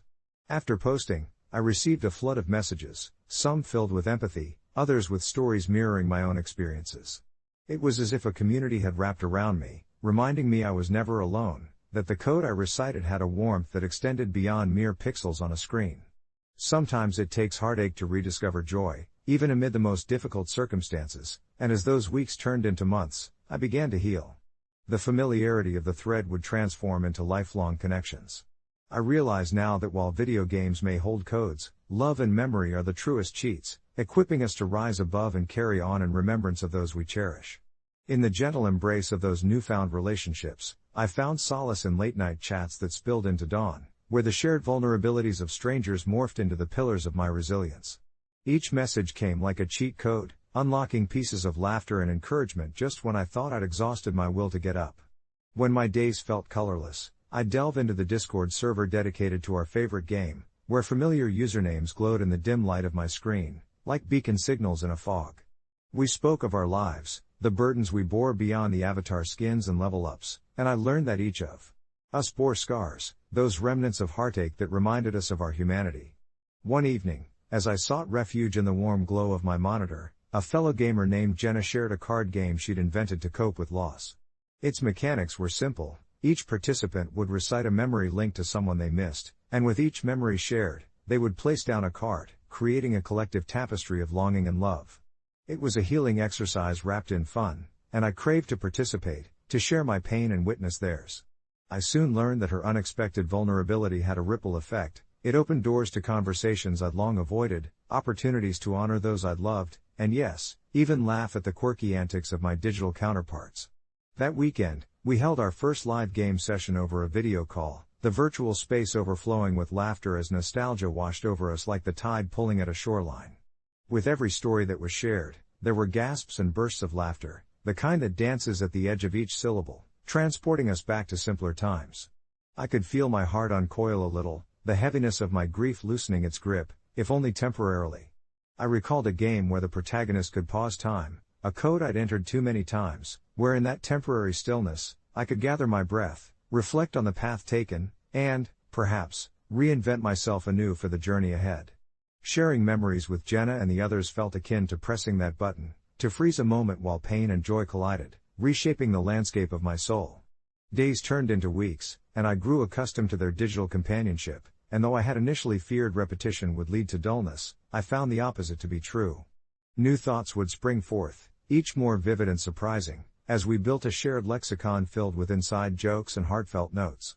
Yet, amidst this warmth, I still felt pangs of the past creeping in uninvited, memories that snaked around my heart and mind, reminding me I would never entirely escape the shadows cast by those I'd lost. One evening, as I sat in my room, I received a direct message from Jenna, one that sent a tremble through me. "Can I call you? I need to share something." My instinct was to say no, to retreat into my well-practiced solitude, but she was my friend, and grief has a way of forcing connections when they feel most fragile. When we were connected by the thin thread of the call, I noticed her voice trembled lightly, unveiling the rawness beneath her steady exterior. "I want to let you know that I'm thinking of doing something for my brother's anniversary in a few months. I want to do a charity walk, and I plan to walk for him." My instincts diverted to protective mode, urging me to reassure her that it was wise to memorialize loved ones, but I held my tongue. "I want to invite you to join me," she continued hesitantly. "I know how much your brother meant to you." The weight of the moment settled into my chest, a bittersweet ache of longing rooted in an understanding that we shared, that what we lost could be the same, yet tasted differently depending on our flavors of love and grief. The thought of stepping into the sunlight, the cool wind against my face, made the walls of my room feel even more constricting. With my brother's absence weighing heavily in my mind, I felt a stirring of doubt. What if I failed? What if remembrance equaled pain? But as I searched for words that could explain the tug of war inside me, I realized I'd be honored. As the days turned to weeks leading up to the walk, I found myself caught in a bittersweet whirlwind, the kind that celebrates life while navigating the ache of loss. Each evening brought moments of introspection and shared laughter with Jenna. We grew closer, entwining our stories as we prepared to honor those we loved. The day of the walk arrived, bright and crisp, casting golden rays upon the gathering crowd. I wore a bracelet Jenna had made, a simple string of beads, colored in hues I knew would resonate with memories of my brother. Surrounded by fellow participants, strangers bonded by shared experiences of loss, I felt the power of collective remembrance, a supporting current that bolstered me through each step. We walked together, side by side, my heart fluttering with every stride taken in their company, infused with purpose, guided by love. As we neared the finish line, exhaustion weighed on my limbs, yet something extraordinary was happening inside me. I could feel laughter bubbling up, mixed with poignant reflection, the dichotomy of grief and joy intertwining as I shared stories of my brother with Jenna. With each story, I began to realize that while we may create cheat codes in games, the true cheat code for living is these connections wrought in love, forged through shared pain and triumph. We crossed the finish line together, breathless under the bright sun, and as I looked into Jenna's eyes, I felt an overwhelming gratitude flood my senses. We had turned heartbreak into a celebration, not forgetting but instead weaving them into the fabric of our lives. Reflections of the past and hopes for the future spun around us, knitting tighter the threads of memory and love. I realized then that life would move forward, like a game with new levels to explore, and I was no longer a player stricken with solo quests, but part of a larger community. Together, we would weave our memories into a legacy that was truly alive, embracing every triumph and trial that lay ahead. Months later, I would often replay those moments in my mind, feeling the warmth of joy spread through me like the golden glow of sunset. And with the echo of each keystroke and every meaningful chat in that online community, I kept the heart of my brother alive, buffering the pain of absence with a new code rooted deep in love and connection that I would carry forth, always. As I advanced through the new levels of life, I found myself eternally grateful for the unexpected friendships forged in that ripple of grief. It had a way of blurring lines between strangers, bringing together gaming enthusiasts from across the globe, each equipped with their own memories and codes burned into their hearts, just like mine. I still remember the first time I logged on after months of silence, heart racing as I entered the virtual realm. My fingers hovered over the keyboard, and I hesitated, feeling the weight of nostalgia and anxiety press down on me. But then the notifications began to sprinkle in like fairy dust. Friends from the threads had sent me messages, their words wrapping around me like a warm embrace. There was Emma, always cheerful, with a quirky meme tailored just for me, Lucas, dropping in with a resource guide he had compiled on gaming strategies after our countless battles in online lobbies, urging me to rejoin the fight, and Sam, who had shared his own story of loss, letting me know that through our journeys together, we were crafting a safe space where pain could transform into understanding. I found myself drawn back into the world we had collectively built, a server like no other, pulsing with laughter and camaraderie, indefatigable against the melancholy shadows of life. As seasons shifted outside my window, the game morphed too, adding new expansions, characters, and quests that kept us engaged across time zones. It became our ritual, every Friday night transformed into a digital gathering, where we checked in and supported one another through the tangible and intangible hardships life threw our way. We built not just a squad but a family, our mishaps and successes intertwining in a story that felt increasingly layered and profound. I was reminded of the way my brother had embraced every new game with unyielding optimism, and it felt fitting to mirror that spirit through every quest we embarked on, however mundane or extraordinary. I would often take a moment to step back during these sessions, filled with laughter and shared stories, and ponder how far we had come. Through late-night raids and accidental explosions, there was an unspoken promise amongst us, a commitment to carry one another, even when we felt our strongest suit was fraying. Then, one night, as the synthesized glow of our screens illuminated our faces, Lucas broke the stillness with a proposal that made my heart lift. "How about we host an online charity tournament?" he suggested, his voice crackling through the excited chaos of the chat. The idea sparked a flurry of messages, a mixture of enthusiasm and tentative worry. Were we ready for something so public, given our collective wounds? But slowly, the thrill of the thought washed over us. It felt like a power-up we never knew we needed. Our online adventures could help others, we could funnel our shared grief into hope and connection. As I watched the chat explode with chatter and heart emojis, I couldn't help but think it encapsulated everything we had bridged together over those months. We were not simply gamers on a screen, we were bearers of stories, transformed by the codes of resilience instead of defeat. Over the upcoming weeks, we organized the tournament, rallying other gaming communities, reaching out to charities, and brainstorming ways to make the most impact with our efforts. Each member of our group took on roles that suited their strengths, and what should have felt overwhelming transformed into an epic quest, each challenge met with newfound enthusiasm. As the tournament day arrived, I sat at my desk, surrounded by snacks and game controllers, with a sense of urgency tingling in the air. My heart raced not from nerves but from something else entirely. I felt my brother's spirit there with me, every cheer, every laughter echoing within the walls of my home. It was a connection that transcended distance, a network of caring souls gathered beneath the banner of love. When the tournament drew to a close, and winners were celebrated alongside heartfelt stories of those affected by the causes we fought for, I felt a profound sense of fulfillment wash over me. Though the virtual trophies were nice, what resonated deeper was the ripple effect we had created. We had helped others, drawing from our own wounds to craft a legacy filled with hope and healing. As the final moments unfolded with cheers through the voice chat, I took a deep breath and closed my eyes, attuned to the hum of laughter, the thrum of shared memories. Maybe it was in these last echoes that I found solace, in the awareness that without my brother's love, I might never have opened my heart wide enough to connect with these resilient souls who had become my lifeline. Amongst us, we shared not just codes, but the vulnerabilities and stories that transformed our gaming into something sacred. The night wound down, but the bonds we formed lingered like the melodic strains of an unforgettable soundtrack. Though the tournament may have ended, the journey continued, a radiant loop that intertwined love and connection, reminding us that in this expansive digital landscape, we could find not only the cheat codes to games but also the healing power hidden within our hearts. In quiet moments, I would recite that same code from my brother, knowing now it unlocked the largest treasure of all, a way to live courageously and effusively in his honor. Confession: I had a breakthrough in therapy today, and no one to share it with, which feels both liberating and lonely at the same time. It's hard to explain how I've reached this point in my life, a jumble of emotions and experiences I've kept bottled up for so long. I suppose you could say I'm a bit of a recluse. Most of my friendships faded away in college, not out of malice, but simply because I became so consumed with my thoughts, my anxieties about my future, that I let everyone drift away as I shut myself in. Relying on a steady stream of self-help books and online forums, I found comfort in reaching out to strangers who felt similar, but still, it was never quite enough. Then I found Julia, my therapist, whose calming presence made me feel safe enough to explore the corners of my mind I had buried deeply.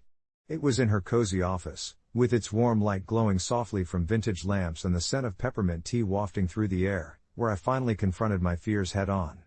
Today, we delved into a nefarious shadow from my past, a moment I had brushed aside for years. I recalled the day my father left, how it felt like the earth had shifted beneath my feet. I had always believed that his departure was simply a matter of his choices, but now, sitting across from Julia, I began to understand the weight it truly carried. I felt a surge of anger rise up in me, not only for him but for myself as well. I hadn't allowed myself to be angry, instead opting for a passive acceptance that rotted away at my soul. As I articulated these feelings, I felt like a burden was lifting. Julia encouraged me to lean into that anger, to give it a voice, and when it finally erupted, the emotional jagged edges smoothed out into tears I didn't know I had left. It was cathartic, and I found myself laughing amidst the tears, a wild mix of emotions rushing through me. I could hardly believe it. Was this what clarity felt like? As the session wrapped up, I felt lighter, liberated even. But leaving her office, a bittersweet emptiness settled in my chest. Who would I tell? My mother, who never really understood how much the divorce had affected me, would likely brush it aside with a wave of her hand and say I should just let it go. My high school friends? They've started families and built careers while I still wrestle with my identity. I felt like a specter in my own life, standing at the periphery of everyone else's bright reality. I walked home, the weight of my revelation lingering in the air, but no one to share it with. The muted hum of the city felt distant and cold, every building towering over me as if they were guardians keeping secrets I longed to uncover. Once inside, I sat on my bed, letting a blanket wrap around me like a cocoon, the world outside fading away. I took out my journal, a paper-bound space where I had chronicled my darker nights and heavier thoughts, and began to write. My pen skimmed across the pages, recounting today's breakthrough, intricately relaying the details, as if talking to an unseen friend. I wrote about the anger that had bubbled to the surface, the laughter amidst tears, the sheer relief of letting down my guard. It felt both exhilarating and disheartening to not have someone to hear my story, to celebrate this new chapter with me. But in this quiet moment, I embraced the gift of self-reflection. The taut string of vulnerability frayed, and I realized that even in isolation, there's strength in my journey of self-discovery. Maybe I didn't need to rush out and share. Perhaps the most important relationship I needed to nurture was the one with myself. As I turned off the bedside lamp and closed my journal, I felt a flicker of hope, a gentle warmth spreading through me. Maybe tomorrow I'd find the courage to reach out, not just to anyone, but to those who would understand. I drifted off to sleep, embracing the quiet power of my confession, knowing that each step forward, even in solitude, was still a step toward freedom. Update: a week later, I decided to share my experience with a close cousin I hadn't spoken to in ages. Surprisingly, she responded with empathy, recounting her own struggles with unresolved family issues. It opened a door I thought was permanently shut, and for the first time in years, I felt like I wasn't alone on this journey. We've started connecting regularly, sharing our stories while learning from each other. Sometimes, even the simplest of breakthroughs can spark a ripple of understanding. As the days turned into weeks, I found myself looking forward to these conversations with my cousin, Jessica. The familiarity of our childhood memories mixed with the weight of our shared struggles created a unique bond, one I hadn't expected to nurture at this stage in my life. Our talks often drifted from nostalgia to deeper subjects, dissecting our family dynamics and the emotional baggage we both carried. I had always viewed my family as this monolithic entity, untouchable and imposing, like an intricate tapestry woven so tightly that any alteration seemed impossible. Jessica's willingness to peel back the layers of her own experiences, however, revealed a shared narrative of feeling trapped beneath the expectations and disappointments that overshadowed our upbringing. One evening, as the sunlight dipped below the horizon, painting the sky in hues of orange and purple, I found myself laying everything bare. I spoke of my breakthrough in therapy, the surreal release I felt after confessing my fears and insecurities. I recounted how voicing those once silenced thoughts felt like chipping away at the stone wall I had built around my heart. Jessica listened intently, prompting me with questions that led me deeper into my own psyche while freely sharing her own experiences. Hearing her story about losing her sense of self amidst the chaos of our family's unresolved tension was both heart-wrenching and cathartic. It made me realize just how intertwined our lives were, despite the physical distance and emotional walls we had constructed over the years. Our discussions often transformed into moments of soul-searching. We explored the intricate dance of resentment and love that our parents seemed to project onto us, breaking down our childhoods into poignant memories of both joy and sorrow. I often found myself reflecting on how many bridges I had burned in my search for independence and recognition, bridges that now, through our conversations, felt worthy of mending. Silence would sometimes fall between us, but it was comfortable, almost reassuring, like we were both allowing the weight of our confessions to settle gently. Yet, despite the comfort of renewed connection, I couldn't shake a lingering dread. I had shared pieces of myself with Jessica, but what if my newfound vulnerability revealed too much? What if I evolved and grew beyond the familial ties that had once felt so suffocating? These thoughts gnarled like twisted vines in my mind, and as the anxiety simmered, I realized that my breakthrough was much more profound than I had anticipated. It wasn't merely about me stepping into the light, It was also about redefining the connections I had taken for granted. I hadn't just revealed my truths to Jessica, I was also challenging her to do the same, to reshape our family narrative from one of isolation to one of solidarity. One afternoon, we met for coffee at a quaint little cafe that was a favorite spot of ours when we were kids. The aroma of freshly brewed coffee wrapped around us like a warm embrace. I looked at her, the gentle curve of her smile, the way her eyes sparkled as she spoke passionately about her new perspective on growth, and realization dawned on me, this wasn't merely about confiding in each other, it was about healing together. The fraught histories we carried were not burdens to bear alone but strands of a collective experience that needed to be untangled. That day, we made a pact, one of intention and continued openness. We agreed to delve deeper into our shared histories, promising to approach our next family gatherings not with apprehension but with a newfound strength that stemmed from our conversations.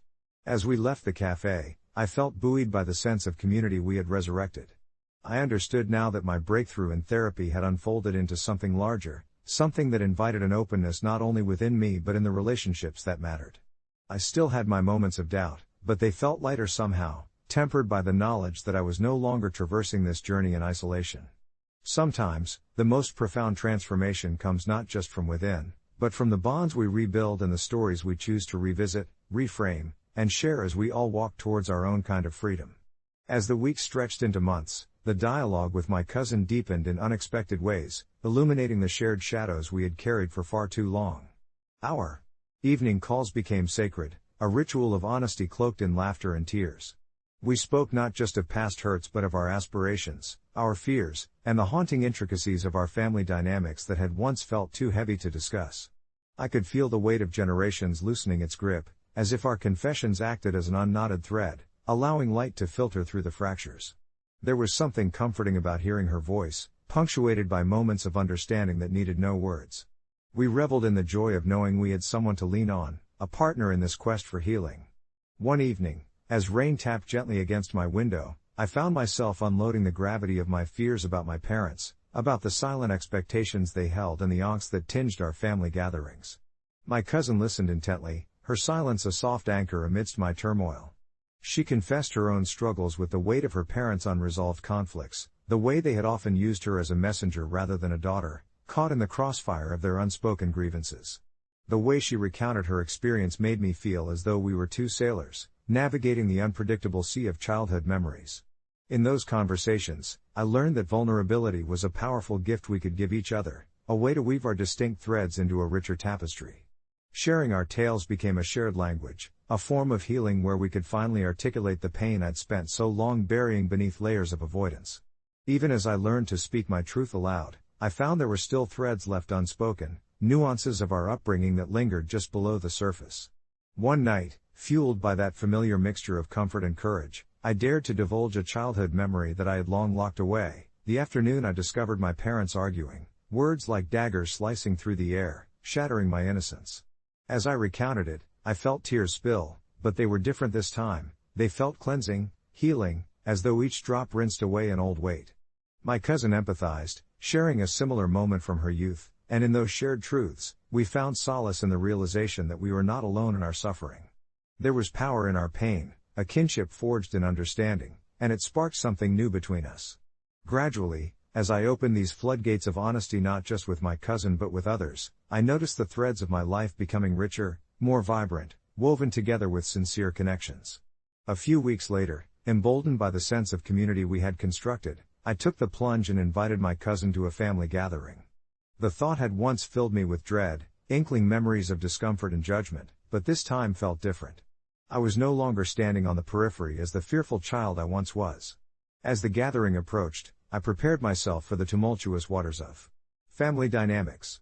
My cousin arrived, and as we exchanged casual greetings with our relatives, I felt a sense of calmness settle over me. There was a warmth in the sharing of laughter and stories, a feeling of returning home. When those old family tensions emerged, I caught my cousin's eye, and her reassuring nod reminded me that I wasn't alone in the chaos. With each shared glance, we forged our own fortress of solidarity, empowering one another to speak up when old patterns threatened to overshadow this moment of connection. That night, as I lay awake recalling the evening, I realized that my breakthrough had transformed not only my internal world but also the relationships around me. A vibrant sense of empathy blossomed, inviting healing into spaces that had once felt impenetrable. I thought of how simple it had been to reach out, how the act of sharing had sparked an illumination in the dark corners of my heart. Reflecting on it all, I recognized that a real breakthrough isn't just a moment of personal revelation, it's an invitation to cultivate deeper connections, embracing the profound simplicity of shared honesty. My cousin and I had not only found a bridge over our individual struggles, but we had also rekindled the flame of familial love, showing that sometimes, the path to freedom is illuminated by the stories we dare to share. As I closed my eyes, I felt a profound sense of gratitude envelop me, knowing that those shared tales of vulnerability were not just acts of bravery, they were the beacons guiding us toward healing and connection. And for that, I knew I would always cherish my journey, no matter how winding it may be. When the news rolled in about the upcoming 2024 general election, I felt something shifting within me, an unfamiliar sensation bubbling up that wrestled for dominance, an unsettling mix of anxiety and detachment that I couldn't quite place. My name is Alex, a 33-year-old graphic designer living in a small town in Ohio, where politics always seemed to be the gossip just shy of being casual dinner conversation. I had always practiced my democratic right with diligence, feeling the pull to make my voice heard, but this year, as I sifted through the barrage of political ads and polarizing debates, the thought of participating began to feel like an undertaking I was no longer prepared to shoulder. My friends, a close-knit group that loved long discussions over cheap beer in dimly lit corners of our favorite pub, were animated about their plans to vote, each of them ready to champion their chosen candidate with fervor. I sat quietly, an observer in a room full of political fervor, my heart heavy with an unspoken truth. I had made the decision to abstain. In the weeks leading up to the election, I found myself grappling with the consequences of my choice, wrestling with guilt. The fear of being judged loomed over me like a dark cloud, especially when Marissa, one of my closest friends, looked me in the eye and asked point-blank why I wasn't getting involved. Her passion was palpable, a stark contrast to my silent disillusionment. I had always prided myself on being the progressive voice in our group, often debating to the wee hours about the state of the nation, but at that moment, I felt a chasm forming between who I was and who I was expected to be. As the October sky turned gray, the chatter about the election only intensified. All around me, people began sharing their reasons to be hopeful, while I remained bound within my cocoon of reluctance and ambivalence. On election day, I made my way to the polling station as if pulled by an invisible force, my heart racing with indecision. But as I stood in line, watching the excitement cascade off my neighbors, their hopeful faces illuminated by the promise of change, I couldn't help but feel that my choice had carved out a hollow space in my chest. I turned away from the polling booth, I didn't cast my vote, and the relief that washed over me felt like a strange, slippery comfort, reminding me of the countless times I had ignored what I really wanted.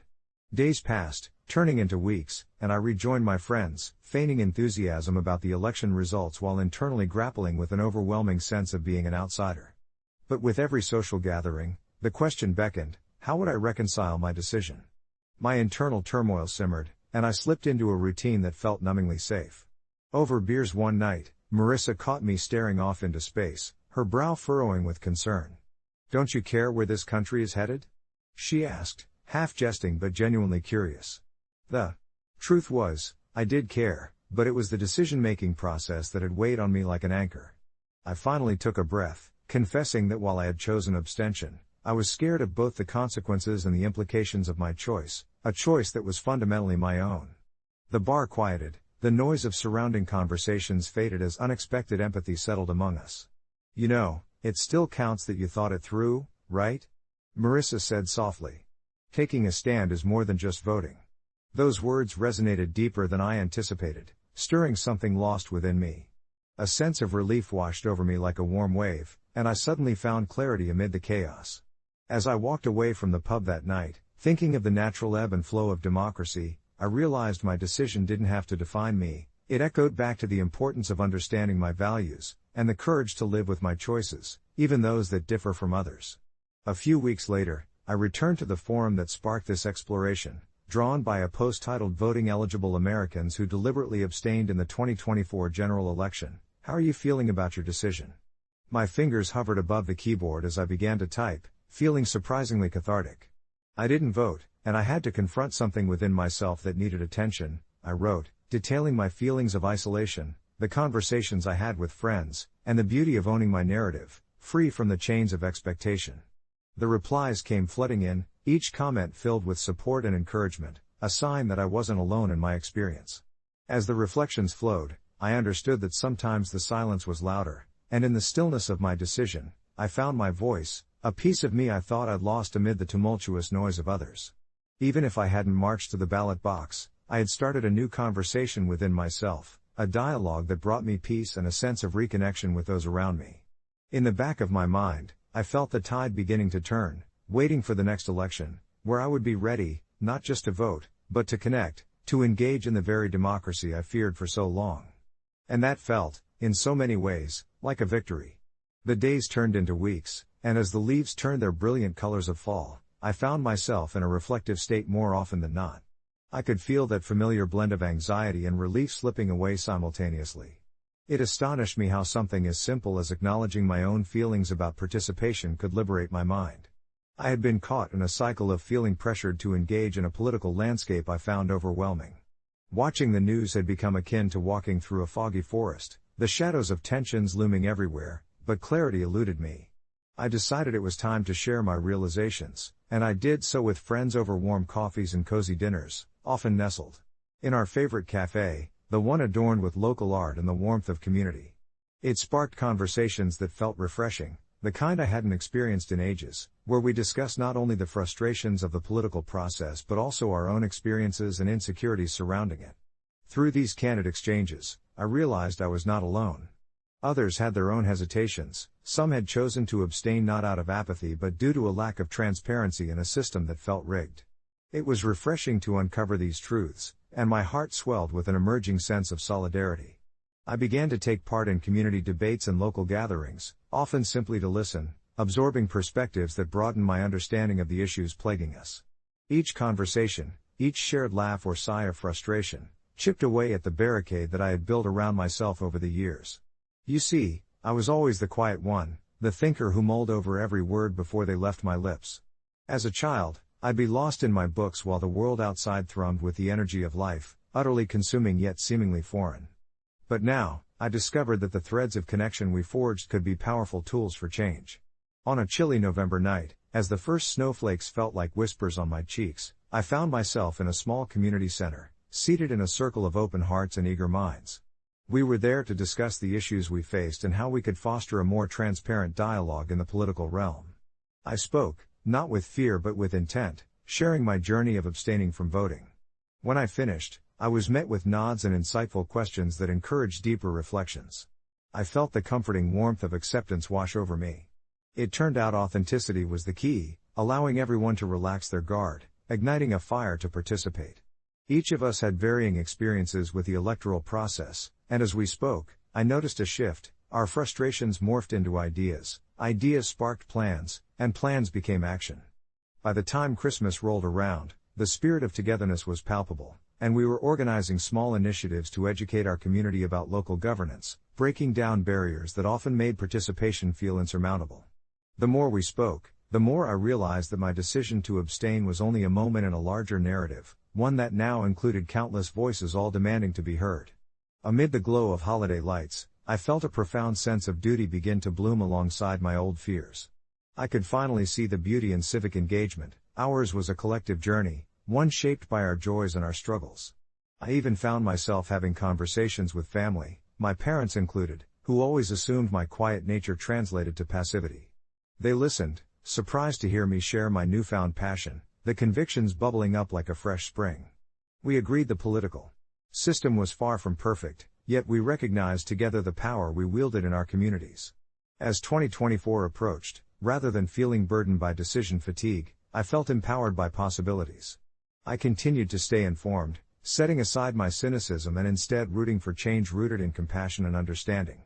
Each small gathering, every collective decision we made, ignited a spark in me. I felt hopeful in a way I hadn't in many years, ready to march not just into the next election but into every conversation that needed to happen, ready for any certainty and uncertainty that may unfold. And so, as I look back upon those fleeting moments, I carry not just the weight of my previous decisions but the understanding that each vote matters, and each voice, mine included, deserves to be heard loud and clear. And who knows? Perhaps when the next election rolls around, I won't just find my voice, I'll help others find theirs, as our stories intertwine in this complex tapestry of democracy that we are all learning to navigate together. As the days turned to weeks after that pivotal moment of realization, I found myself reflecting on the conversations I'd had with friends and family who, like me, had waded through their own complexities regarding the political landscape. Each gathering, whether it was over coffee in the early morning light or during lazy evenings watching the sun dip below the horizon, became a safe haven where we could peel back the layers of our doubts and fears. Collaboratively, we explored the weight of our choices, the regrets and hopes that clung to the shadows of our decisions as much as they did to the bright moments of clarity we unexpectedly stumbled upon. I remember one specific evening in early December, when a heavy snowfall blanketed the world outside, casting a quiet that settled into our hearts. We nestled together in my living room, curled up with blankets, hot chocolate warming our fingers, the soft glow of candlelight flickering in the corners.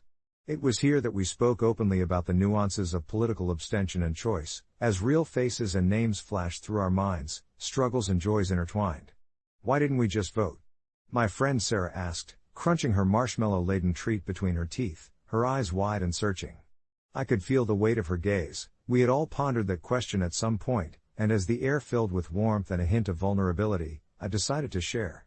Because I was scared, I finally admitted, my voice gentle yet firm, scared that whatever I chose could cause more harm than good, that my one little voice wouldn't matter in the cacophony of noise. Slowly, the others began to share. It was as if each unraveling thread brought us closer together.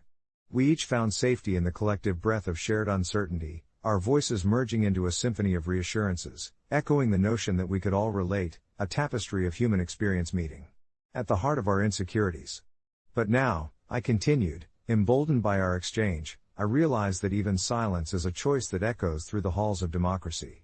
I'm more determined than ever to navigate this journey, not just for me, but for everyone who feels unheard. I could see the spark resonate as it ignited within my friends, and that feeling lingered, illuminating our discussions over the following weeks. As the holiday season brought us together again and again, those conversations helped dissipate the clouds of doubt that hung over our heads, slowly transforming into beams of anticipation for what lay ahead. Each time we met, I felt more assured, more equipped to engage not just in political debates but in the human element of our experiences. We shared stories beyond the confines of voting, ones that traversed familial struggles, economic uncertainties, and the broader, aging questions about morality and justice. When January rolled in, I found myself feverishly reading about local candidates and nurturing a curiosity about issues that had once felt foreign to me. It became increasingly clear that I didn't merely want to educate myself, I yearned to empower those around me to feel that same thrill, the kind of passion that ignited a fire in our hearts. We organized small, casual meetups to discuss what mattered to us, drafting a loose plan to engage with others in our communities, and I could see the excitement ripple through our group. The days brightened, not just because spring was thawing winter's edge but because I felt the stirrings of a movement blossom among friends, neighbors, and a dawning belief that were we to come together with empathy and purpose, we could all carve out a space in this intricate system of governance that so often felt distant. It was a tangled web, yes, but one I was now eager to explore, step by step. As the chatter of the upcoming primary elections flickered on the horizon, I knew I would not be tiptoeing into my first vote alone. That commitment to re-engage came with promises layered in love for my community and the unyielding desire to be a part of something larger than myself. No longer would I hide behind the veil of silence, waiting to be swept away, for now my voice was a thread woven into the ongoing conversation, rippling outward to others waiting to share their stories too.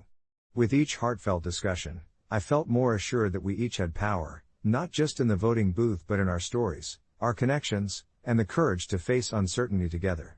And who knows?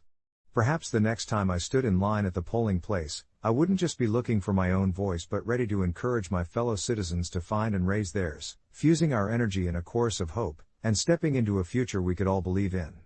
As I settled into bed that night, enveloped by the gentle hum of life around me, I let myself drift, comforted by the knowledge that, regardless of the election's outcome, a new chapter had begun, not just for me, but for all of us navigating this shared journey.